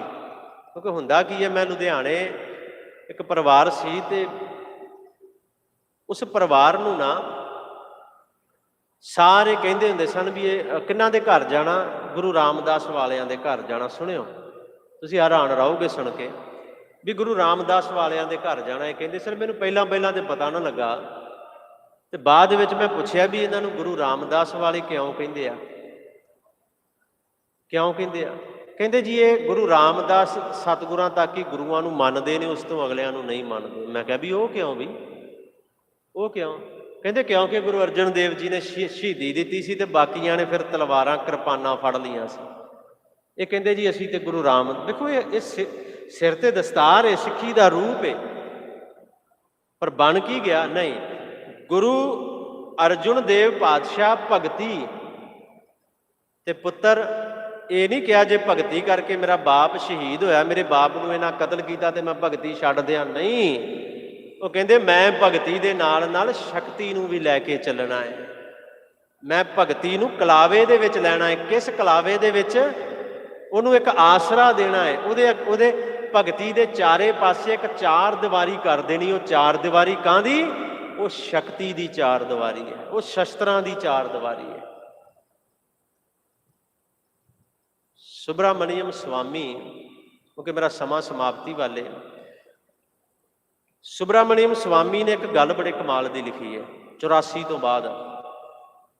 उन्हें लिखिया सी, कहंदा सिखो जदों 84 के हमले तुहाडे घरां दे उपर होए ना, ते तुहाडे घरां दे विचों सोना बड़ा निकलिया, पैसा बड़ा निकलिया। सिखो तुहाडे घरां दे विचों, तुहाडे घरां दे विचों हीरे जवाहरात धन दौलत बेशुमार निकली, वो भी गुरु ने बख्शी है। पर तुहाडे किसी घर दे विचों कहंदे गुरु गोबिंद सिंह सच्चे पातशाह दा बख्शिया शस्त्र नहीं निकलिया सी। कहंदे तुहाडी ये हालत तां होई, तुहाडी ये हालत क्यों हुई? कहंदे क्यों? क्योंकि तुहाडे घरों गुरु गोबिंद सिंह पातशाह दा बख्शिया शस्त्र ही नहीं निकलिया जिन्हें रखिया करनी सी। वो कौम असलीयत है, इहनूं बयान करन विच कोई शर्म वाली गल मैं महसूस नहीं करता, क्योंकि हमेशा अपने पिछले समय तो सीखना चाहिए। वो कौम जिहड़ियां मजलूमां दियां धीआं भैणां दी इज्जत बचा के लिया के उन्हां दे वारसां दे हवाले करदी रही, वो कौम अपनियां धीआं भैणां दी इज्जत नहीं बचा सकी। वो कहंदा तुहाडे घरों बड़ा पैसा निकलिया पर गुरु दा शस्त्र नहीं निकलिया। गुरु हरगोबिंद साहिब पातशाह कहंदे मैं भगती रखांगा, पर उस भगती नूं चार दीवारी किहदी कर देनी है? शक्ति दी। उस भगती नूं चार दीवारी मैं करनी है शस्त्रां दी। उस भगती नूं चार दीवारी मैं कर देनी है ताकत दी, बल दी, समर्था दी। कि जे भगती बैठी है शांत चित हो के ते उहनूं गुरु अर्जन देव सच्चे पातशाह जी तरह शहादत ना देनी पवे। जे वो भगती बैठी तो सामने वाले नूं पता लगे कि इहदे आले दुआले शक्ति का एडा कोई जबरदस्त पहरा है ना इहदे आले दुआले कि दुश्मन अख चक के वेखण की जरूरत भी ना कर सके। पिता ते पुत्र गुरु अर्जन देव ते गुरु हरगोबिंद साहिब सच्चे पातशाह। ਉਹ ਗੁਰੂ ਅਰਜਨ ਦੇਵ ਜਿਸ ਘਰ ਦੇ ਅੰਦਰ ਗੁਰੂ ਹਰਗੋਬਿੰਦ ਸਾਹਿਬ ਸੱਚੇ ਪਾਤਸ਼ਾਹ ਜੀ ਨੇ ਅਵਤਾਰ ਧਾਰਿਆ, ਪ੍ਰਕਾਸ਼ ਲਿਆ, ਜਨਮ ਲਿਆ, ਕੋਈ ਸ਼ਬਦ ਵਰਤੋ, ਉਹ ਗੁਰੂ ਅਰਜਨ ਦੇਵ ਸਾਹਿਬ ਸੱਚੇ ਪਾਤਸ਼ਾਹ। ਕਿਉਂਕਿ ਗੁਰੂ ਅਰਜਨ ਦੇਵ ਪਾਤਸ਼ਾਹ ਨੇ ਵੀ ਗੁਰੂ ਬਾਪ ਦਾ ਸਾਇਆ ਮਾਣਿਆ, ਆਨੰਦ ਮਾਣਿਆ, ਗੁਰੂ ਬਾਪ ਦੀ ਗੋਦ ਦਾ ਨਿੱਘ ਮਾਣਿਆ। ਗੁਰੂ ਹਰਗੋਬਿੰਦ ਸਾਹਿਬ ਸੱਚੇ ਪਾਤਸ਼ਾਹ ਨੇ ਵੀ ਗੁਰੂ ਬਾਪ ਦੀ ਗੋਦ ਦਾ ਨਿੱਘ ਮਾਣਿਆ ਹੈ। ਗੁਰੂ ਅਰਜਨ ਦੇਵ ਜੀ ਤੋਂ ਬਾਅਦ ਜਿੰਨੇ ਵੀ ਗੁਰੂ ਹੋਏ ਨੇ ਉਹ ਸਾਰੇ ਗੁਰੂ ਘਰਾਂ ਦੇ ਵਿੱਚ ਹੀ ਪੈਦਾ, ਉਹਨਾਂ ਦਾ ਜਨਮ ਲਿਆ ਹੈ। ਗੁਰੂ ਅਰਜਨ ਦੇਵ ਜੀ ਤੋਂ ਲੈ ਕੇ ਪਹਿਲਾਂ ਜਿਹੜੇ ਪਹਿਲਾਂ ਆਏ ਸੀ ਮੈਂ ਸੁਣਾ ਚੁੱਕਿਆ ਉਹ ਸਾਰਾ ਇਤਿਹਾਸ। ਪਰ ਇੱਥੇ ਜਿਹੜੀਆਂ ਬਖਸ਼ਿਸ਼ਾਂ, ਇੱਥੇ ਜਿਹੜੀਆਂ ਰਹਿਮਤਾਂ ਨੇ ਨਾ, ਜੇ ਅਸੀਂ ਗੁਰੂ ਹਰਗੋਬਿੰਦ ਸਾਹਿਬ ਜੀ ਦਾ ਪ੍ਰਕਾਸ਼ ਪੁਰਬ ਮਨਾ ਰਹੇ ਹਾਂ ਨਾ, ਤੇ ਇੱਕ ਗੱਲ ਜਾਣ ਲਿਓ, ਗੁਰੂ ਅਰਜਨ ਦੇਵ ਮੇਰੇ ਪਾਤਸ਼ਾਹ ਜੀ ਦੀ ਸ਼ਹਾਦਤ ਤੋਂ ਬਿਨਾਂ ਉਹ ਇਤਿਹਾਸ ਦੀ ਆਰੰਭਤਾ ਨਹੀਂ ਜੇ ਬਣਦੀ। ਗੁਰੂ ਹਰਗੋਬਿੰਦ ਸਾਹਿਬ ਜੀ ਦਾ ਇਤਿਹਾਸ, ਹਾਂ ਮੇਰੇ ਵਰਗੇ ਬੜੇ ਆਏ ਹੋਣੇ ਆ ਜਿਨ੍ਹਾਂ ਤੁਹਾਨੂੰ ਗੁਰੂ ਹਰਗੋਬਿੰਦ ਸਾਹਿਬ ਜੀ ਦੇ ਪ੍ਰਕਾਸ਼ ਤੋਂ, ਜਨਮ ਤੋਂ ਸ਼ੁਰੂ ਕਰਾਇਆ ਵੀ ਹਾਂ ਇੱਦਾਂ ਹੋਇਆ, ਉਹਨਾਂ ਤੇ ਆਹ ਹਮਲੇ ਹੋਏ, ਆਹ ਕੁਝ ਹੋਇਆ। ਪਰ ਮੈਂ ਤਾਂ ਅੱਜ ਲੈ ਕੇ ਚੱਲ ਰਿਹਾ ਵੀ ਇਹ ਲੋੜ ਪਈ ਕਿਉਂ, ਇਹ ਸਮਾਂ ਆਇਆ ਕਿਉਂ, ਵੀ ਜਿੱਥੇ ਭਗਤੀ ਹੈ ਉੱਥੇ ਨਾਲ ਸ਼ਕਤੀ ਕਿਉਂ ਰੱਖਣੀ ਪਈ, ਜਿੱਥੇ ਸ਼ਾਸਤਰ ਹੈ ਉੱਥੇ ਨਾਲ ਸ਼ਸਤਰ ਕਿਉਂ ਰੱਖਣੇ ਪਏ। ਇੱਕ ਗੱਲ ਯਾਦ ਰੱਖਿਓ, ਮੈਂ ਇੱਕ ਛੋਟਾ ਜਿਹਾ ਹੀ ਪ੍ਰਸੰਗ ਸੁਣਾ ਕੇ ਸਮਾਪਤੀ ਕਰਾਂਗਾ। ਭਾਈ ਸਾਹਿਬ ਜੀ ਪਹੁੰਚ ਚੁੱਕੇ ਨੇ, ਥੋੜਾ ਜਿਹਾ ਇਸ ਪ੍ਰਸੰਗ ਵੱਲ ਧਿਆਨ ਦਿਆ ਜੇ, ਮੇਰੇ ਵੱਲ ਵੇਖਿਓ ਪਰ 2 ਮਿੰਟ ਸਿਰਫ। ਤੁਹਾਡੇ ਚੋਂ ਬੜਿਆਂ ਨੇ ਪਟਨਾ ਸਾਹਿਬ ਦੀ ਧਰਤੀ ਤੇ ਕੰਗਣ ਘਾਟ ਦੇ ਦਰਸ਼ਨ ਕੀਤੇ ਹੋਣਗੇ, ਬੜਿਆਂ ਨੇ। ਜਿੱਥੇ ਚਲੋ ਜਿਨ੍ਹਾਂ ਨੇ ਕੰਗਣ ਘਾਟ ਦੇ ਦਰਸ਼ਨ ਨਹੀਂ ਕੀਤੇ ਉਹਨਾਂ ਨੇ ਸੁਣਿਆ ਹੋਵੇਗਾ ਕਿ ਮਾਂ ਗੁਜਰੀ ਨੇ ਬਾਲ ਗੋਬਿੰਦ ਰਾਏ ਨੂੰ ਸੋਨੇ ਦੇ ਕੜੇ ਪਾ ਕੇ ਦਿੱਤੇ, ਪਵਾਤੇ ਹੱਥਾਂ ਵਿੱਚ। ਸੁਣਿਆ ਨਾ, ਇਹ ਤਾਂ ਸੁਣਿਆ ਨਾ। ਤੇ ਪਾਤਸ਼ਾਹ ਗਏ ਤੇ ਜਾ ਕੇ ਗੰਗਾ ਵਿੱਚ ਕੜਾ ਇੱਕ ਸੱਟ ਦਿੱਤਾ, ਸੁਣਿਆ ਤੁਸੀਂ। ਇਹ ਵੀ ਸੁਣਿਆ ਕਿ ਮਾਂ ਗਈ, ਲੈ ਕੇ ਗਈ, ਆਖਿਆ ਪੁੱਤਰ ਕਿੱਥੇ ਸੱਟਿਆ, ਤੇ ਦੂਜਾ ਕੜਾ ਲਾ ਕੇ ਸੱਟ ਦਿੱਤਾ ਸੀ, ਮਾਂ ਇੱਥੇ ਸੱਟਿਆ। ਇੱਥੋਂ ਤੱਕ ਇਤਿਹਾਸ ਸੁਣਿਆ ਤੁਸੀਂ, ਮੇਰੇ ਵਰਗੇ ਬੜੇ ਸੁਣਾ ਕੇ ਗਏ। ਪਰ ਅੱਗੇ ਕੀ ਹੋਇਆ, ਇੱਕ ਕੜਾ ਲਾ ਕੇ ਸੱਟ ਦਿੱਤਾ, ਦੂਜਾ ਕੜਾ ਵੀ ਲਾ ਕੇ ਸੱਟ ਦਿੱਤਾ, ਤੇ ਮਾਂ ਗੁਜਰੀ ਨੇ ਬਾਲ ਗੋਬਿੰਦ ਰਾਏ ਦਾ ਹੱਥ ਫੜਿਆ, ਗੁੱਟ ਤੋਂ ਫੜਿਆ ਤੇ ਲੈ ਕੇ ਵਾਪਸ ਆ ਗਈ ਸੀ। ਸਮਝ ਆ ਗਈ ਉਹਨੂੰ, ਉਹਦਾ ਕਾਰਨ ਪਤਾ ਕੀ ਹੈ? ਜਿਸ ਕੰਗਣ ਘਾਟ, ਜਿਹਦਾ ਨਾਮ ਕੰਗਣ ਘਾਟ ਹੈ, ਹੁਣ ਕੰਗਣ ਤਾਂ ਕਿਉਂਕਿ ਗੁਰੂ ਸਾਹਿਬ ਨੇ ਕੰਗਣ ਸੱਟੇ ਸਨ। ਮੈਂ ਤਾਂ ਕਹਿ ਰਿਹਾ ਸਿਰਫ 2 ਮਿੰਟ ਦੀ ਇਕਾਗਰਤਾ। ਇਸ ਕੰਗਣ ਘਾਟ ਦਾ ਪਹਿਲਾ ਨਾਮ ਸੀ ਮਹਿੰਦਰੂ ਘਾਟ। ਮਹਿੰਦਰੂ ਪਹਿਲਾ ਨਾਮ। ਜਦੋਂ ਇਹਦਾ ਨਾਮ ਸੀ ਪਾਟਲੀ ਪੁੱਤਰ, ਜਦੋਂ ਇਸ ਦੇਸ਼ ਦਾ ਰਾਜਾ ਸੀ ਰਾਜਾ ਅਸ਼ੋਕ, ਜਿਹਦੇ ਸਤੰਭ ਨੇ ਉਹ ਸ਼ੇਰ ਵਾਲੇ ਤੇ ਜਿਹਦੀ ਛਵੀ ਨੋਟਾਂ ਤੇ ਛਪਦੀ ਹੈ, ਉਹ ਰਾਜਾ ਅਸ਼ੋਕ। ਰਾਜੇ ਅਸ਼ੋਕ ਨੇ ਬੁੱਧ ਧਰਮ ਗ੍ਰਹਿਣ ਕਰ ਲਿਆ। ਬੁੱਧ ਧਰਮ ਕਹਿੰਦਾ ਵੀ ਸ਼ਸਤਰ ਨਹੀਂ ਰੱਖਣੇ। ਸੁਣਿਓ, ਇਸੇ ਮਹਿੰਦਰੂ ਘਾਟ ਤੇ, ਕਿਉਂਕਿ ਪਾਟਲੀ ਪੁੱਤਰ ਉਹਦੀ ਰਾਜਧਾਨੀ ਸੀ, ਪਟਨਾ ਸਾਹਿਬ ਰਾਜੇ ਅਸ਼ੋਕ ਦੀ ਰਾਜਧਾਨੀ ਸੀ। ਇਹਦਾ ਨਾਮ ਪੁਸ਼ਪ ਪੱਤਰ ਵੀ ਰਿਹਾ ਜੀ, ਇਸ ਸ਼ਹਿਰ ਦਾ ਨਾਮ। ਇਸੇ ਮਹਿੰਦਰੂ ਘਾਟ ਤੇ, ਕੰਗਣ ਘਾਟ ਵਾਲੀ ਜਗ੍ਹਾ ਤੇ ਰਾਜੇ ਅਸ਼ੋਕ ਨੇ ਆਪਣੇ ਮਿਆਨ ਦੇ ਵਿੱਚੋਂ ਆਪਣੀ ਕਿਰਪਾਨ ਨੂੰ ਬਾਹਰ ਕੱਢਿਆ ਤੇ ਗੰਗਾ ਦੇ ਵਿੱਚ ਸੱਟ ਕੇ ਆਖਿਆ ਸੀ, ਅੱਜ ਤੋਂ ਬਾਅਦ ਮੈਂ ਇਹਨਾਂ ਹੱਥਾਂ ਦੇ ਅੰਦਰ ਸ਼ਸਤਰ ਨਹੀਂ ਫੜਾਂਗਾ। ਸ਼ਸਤਰ ਕਿਉਂ ਜ਼ਰੂਰੀ ਨੇ? ਆਪਣੀ ਕਿਰਪਾਨ ਨੂੰ ਮਿਆਨ ਤੋਂ ਬਾਹਰ ਕੱਢ ਕੇ ਗੰਗਾ 'ਚ ਮਹਿੰਦਰੂ ਘਾਟ ਸੱਟ ਦਿੱਤਾ ਕਿ ਅੱਜ ਤੋਂ ਬਾਅਦ ਮੈਂ ਬੁੱਧ ਧਰਮ ਨੂੰ ਅਪਣਾ ਲਿਆ, ਅੱਜ ਤੋਂ ਬਾਅਦ ਮੈਂ ਸ਼ਸਤਰ ਨਹੀਂ ਫੜਾਂਗਾ, ਮੈਂ ਅਹਿੰਸਾ ਦਾ ਪੁਜਾਰੀ ਹੋ ਗਿਆ। ਇਹਨੇ ਆਪਣੀ ਧੀ ਨੂੰ, ਆਪਣੇ ਪੁੱਤਰ ਨੂੰ ਚੀਨ ਜਾਪਾਨ 'ਚ ਭੇਜਿਆ ਸੀ ਬੁੱਧ ਧਰਮ ਦੇ ਪ੍ਰਚਾਰ ਲਈ। ਇਹਨੇ ਆਪਣੀ ਕਿਰਪਾਨ ਸੱਟੀ, ਸ਼ਸਤਰ ਛੱਡ ਦਿੱਤਾ, ਤੇ ਸਾਡੇ ਦੇਸ਼ ਵਾਲਿਆਂ ਨੇ ਬੁੱਧ ਧਰਮ ਨੂੰ ਹੀ ਸਾਡੇ ਦੇਸ਼ 'ਚੋਂ ਬਾਹਰ ਕੱਢ ਕੇ ਰੱਖ ਦਿੱਤਾ। ਸਮਝ ਰਹੇ ਹੋ? ਤੁਸੀਂ ਵੇਖਿਆ ਹੋਣਾ ਬੋਧੀ ਮੰਦਿਰ ਜਿੰਨੇ ਵੀ ਨੇ ਪਹਾੜਾਂ ਦੀਆਂ ਸਭ ਤੋਂ ਉੱਚੀਆਂ ਚੋਟੀਆਂ ਤੇ ਬਣੇ ਨੇ, ਜਿੱਥੇ ਜਾਣਾ ਵੀ ਔਖਾ ਹੈ। ਕਿਉਂ ਬਣੇ ਨੇ? ਉਹ ਠੰਡੇ ਥਾਵਾਂ ਤੇ ਰਹਿ ਕੇ ਖੁਸ਼ ਨਹੀਂ ਸਨ। ਜਦੋਂ ਰਾਜੇ ਅਸ਼ੋਕ ਨੇ ਤਲਵਾਰ ਸੱਟੀ, ਇਹਨਾਂ ਨੂੰ ਮਾਰ ਹੀ ਇੰਨੀ ਕੁ ਪਈ ਕਿ ਡਰਦੇ ਛੱਡ ਕੇ ਪਹਾੜਾਂ 'ਚ ਵੜ ਕੇ, ਜਾ ਕੇ ਜੇ ਜਾਨ ਬਚਾਉਣੀ ਜੇ ਤੇ ਉੱਥੇ ਚਲੇ ਜਾਓ।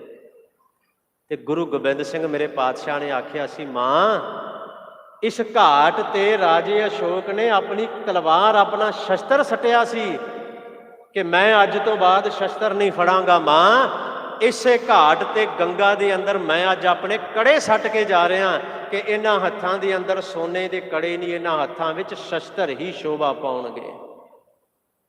ਆਹ ਕਾਰਨ ਸੀ ਸਭ ਤੋਂ ਵੱਡਾ, ਉਹ ਗੰਗਾ ਦਾ ਕਿਨਾਰਾ।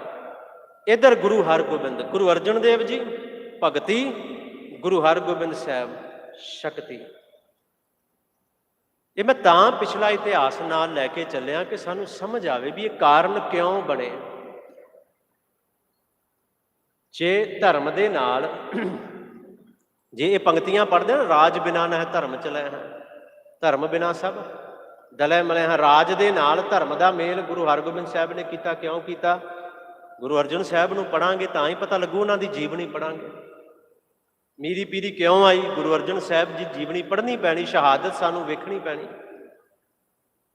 ਇਹ ਦੇਖਣਾ ਪਏਗਾ ਸਾਨੂੰ। ਤੇ ਮੈਂ, ਭਾਈ ਸਾਹਿਬ ਵੀ ਆ ਗਏ, ਮੈਂ ਆਪਣੇ ਵੱਲੋਂ ਬੇਨਤੀ ਉਹਨਾਂ ਨੂੰ ਕਰਾਂਗਾ ਕਿ ਜ਼ਰੂਰ, ਕਿਉਂਕਿ ਕਾਰਨ ਸੀ ਬੜਾ ਵੱਡਾ ਗੁਰੂ ਹਰਗੋਬਿੰਦ ਸਾਹਿਬ ਦੇ ਜੀਵਨ ਦਾ, ਸਿੱਖ ਧਰਮ ਦੇ ਮੋੜ ਦਾ, ਗੁਰੂ ਅਰਜਨ ਦੇਵ ਜੀ ਦੀ ਸ਼ਹਾਦਤ, ਕਿ ਉਹ ਜ਼ਰੂਰ ਸੁਣਾਉਣ ਅੱਜ, ਕਿ ਸਾਨੂੰ ਸਮਝ ਹੀ ਤਾਂ ਆਉਂਦੀ ਇਸ ਗੱਲ ਦੀ ਕਿ ਇਸ ਸ਼ਹਾਦਤ ਨੇ ਇੰਨਾ ਵੱਡਾ ਮੋੜ ਲੈ ਕੇ ਆਂਦਾ ਕਿ ਗੁਰੂ ਹਰਗੋਬਿੰਦ ਸਾਹਿਬ ਨੇ ਭਗਤੀ ਨੂੰ ਵਿਚਕਾਰ ਰੱਖ ਕੇ ਤੇ ਸ਼ਸਤਰਾਂ ਦੀ ਚਾਰ ਦੀਵਾਰੀ ਉਸ ਭਗਤੀ ਦੇ ਆਸੇ ਪਾਸੇ ਕਰ ਦਿੱਤੀ ਕਿ ਭਗਤੀ ਕਾਇਮ ਤਾਂ ਰਹੇਗੀ ਜੇ ਇਹਦੇ ਨਾਲ ਸ਼ਕਤੀ ਹੈ, ਜੇ ਇਹਦੀ ਪਹਿਰੇਦਾਰੀ ਸ਼ਕਤੀ ਕਰੇਗੀ, ਇਹਦੀ ਪਹਿਰੇਦਾਰੀ ਸ਼ਸਤਰ ਕਰਨਗੇ। ਤੇ ਸੋ ਸਤਿਗੁਰੂ ਕਿਰਪਾ ਕਰਨ, ਰਹਿਮਤ ਕਰਨ। ਸਮਾਂ ਸਮਾਪਤ ਹੈ। ਇੰਨੀਆਂ ਕੁ ਬੇਨਤੀਆਂ ਆਪ ਜੀ ਨੇ ਪ੍ਰਵਾਨ ਕਰਨੀਆਂ, ਕਿਉਂਕਿ 4 ਦੀਵਾਨ ਹੋਰ ਨੇ ਇਸ ਤੋਂ ਬਾਅਦ। ਇਹਨਾਂ 4 ਦੀਵਾਨਾਂ ਦੇ ਅੰਦਰ ਮੈਂ ਬੇਨਤੀ ਕਰ ਚੁੱਕਿਆ ਕਿ ਇੱਕ ਦਿਨ ਗਵਾਲੀਅਰ ਦਾ ਇਤਿਹਾਸ ਵੀ ਥੋੜ੍ਹਾ ਜਿਹਾ ਜ਼ਰੂਰ ਰੱਖਣਾ। ਮੈਂ ਕੋਸ਼ਿਸ਼ ਵੈਸੇ ਕਰਾਂਗਾ ਕਿ ਪੂਰੀ ਇੱਕ ਕਥਾ ਉਹਦੇ 'ਤੇ ਜ਼ਰੂਰ ਰੱਖੀ ਜਾਏ। ਤੁਸੀਂ ਹੈਰਾਨ ਰਹਿ ਜਾਓਗੇ ਸੁਣ ਕੇ ਗਵਾਲੀਅਰ ਦਾ ਉਹ ਘਟਨਾ, ਉਹ ਪ੍ਰਸੰਗ, ਗਵਾਲੀਅਰ ਦਾ ਇਤਿਹਾਸ। ਉਹ ਬੜੀ ਵੱਡੀ ਗੱਲ ਹੈ ਉਹ। ਤੇ ਉੱਥੇ ਬਾਬਾ ਬੁੱਢਾ ਸਾਹਿਬ ਦੀ ਕੀ ਦੇਣ ਸੀ। ਸਤਿਗੁਰੂ ਕਿਰਪਾ ਕਰਨ, ਜਿਵੇਂ ਮੇਰੇ ਪਾਤਸ਼ਾਹ ਰਹਿਮਤ, ਕਿਉਂਕਿ ਜਿਵੇਂ ਉਹ ਬੁਲਾਉਂਦੇ ਨੇ ਅਸੀਂ ਬੋਲਦੇ ਹਾਂ, ਸਾਡੀ ਕੋਈ ਪਾਇਆ ਨਹੀਂ ਹੈ, ਸਾਡੀ ਕੋਈ ਸਮਰੱਥਾ ਨਹੀਂ। ਮੇਰੇ ਵਰਗਾ ਇਹ ਹਉਮੈ ਕਰੇ ਕਿ ਮੈਂ ਇੱਥੇ ਬੋਲ ਕੇ ਜਾ ਰਿਹਾ, ਇਹ ਮੇਰੇ ਵਰਗੇ ਦੀ ਸਭ ਤੋਂ ਵੱਡੀ ਮੂਰਖਤਾਈ ਹੋਏਗੀ, ਬੇਵਕੂਫੀ ਹੋਏਗੀ। ਜਿਵੇਂ ਸਤਿਗੁਰੂ ਬੁਲਾਉਣਗੇ ਉਸੇ ਤਰ੍ਹਾਂ ਬਾਕੀ ਦੀਵਾਨਾਂ ਵਿੱਚ ਹਾਜ਼ਰੀਆਂ ਭਰਾਂਗੇ। ਸੋ ਅੱਜ ਇੰਨੀਆਂ ਕੋਈ ਬੇਨਤੀਆਂ ਪ੍ਰਵਾਨ। ਗੁਰ ਸ਼ਬਦ, ਗੁਰ ਇਤਿਹਾਸ ਦੀ ਵਿਚਾਰ ਕਰਦਿਆਂ ਹੋਈਆਂ ਬੇਅੰਤ ਭੁੱਲਾਂ ਦੀ ਖਿਮਾ।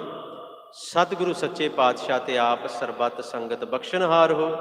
ਕਰੋ ਗੁਰ ਫਤਿਹ ਦੀ ਸਾਂਝ। ਵਾਹਿਗੁਰੂ ਜੀ ਕਾ ਖਾਲਸਾ,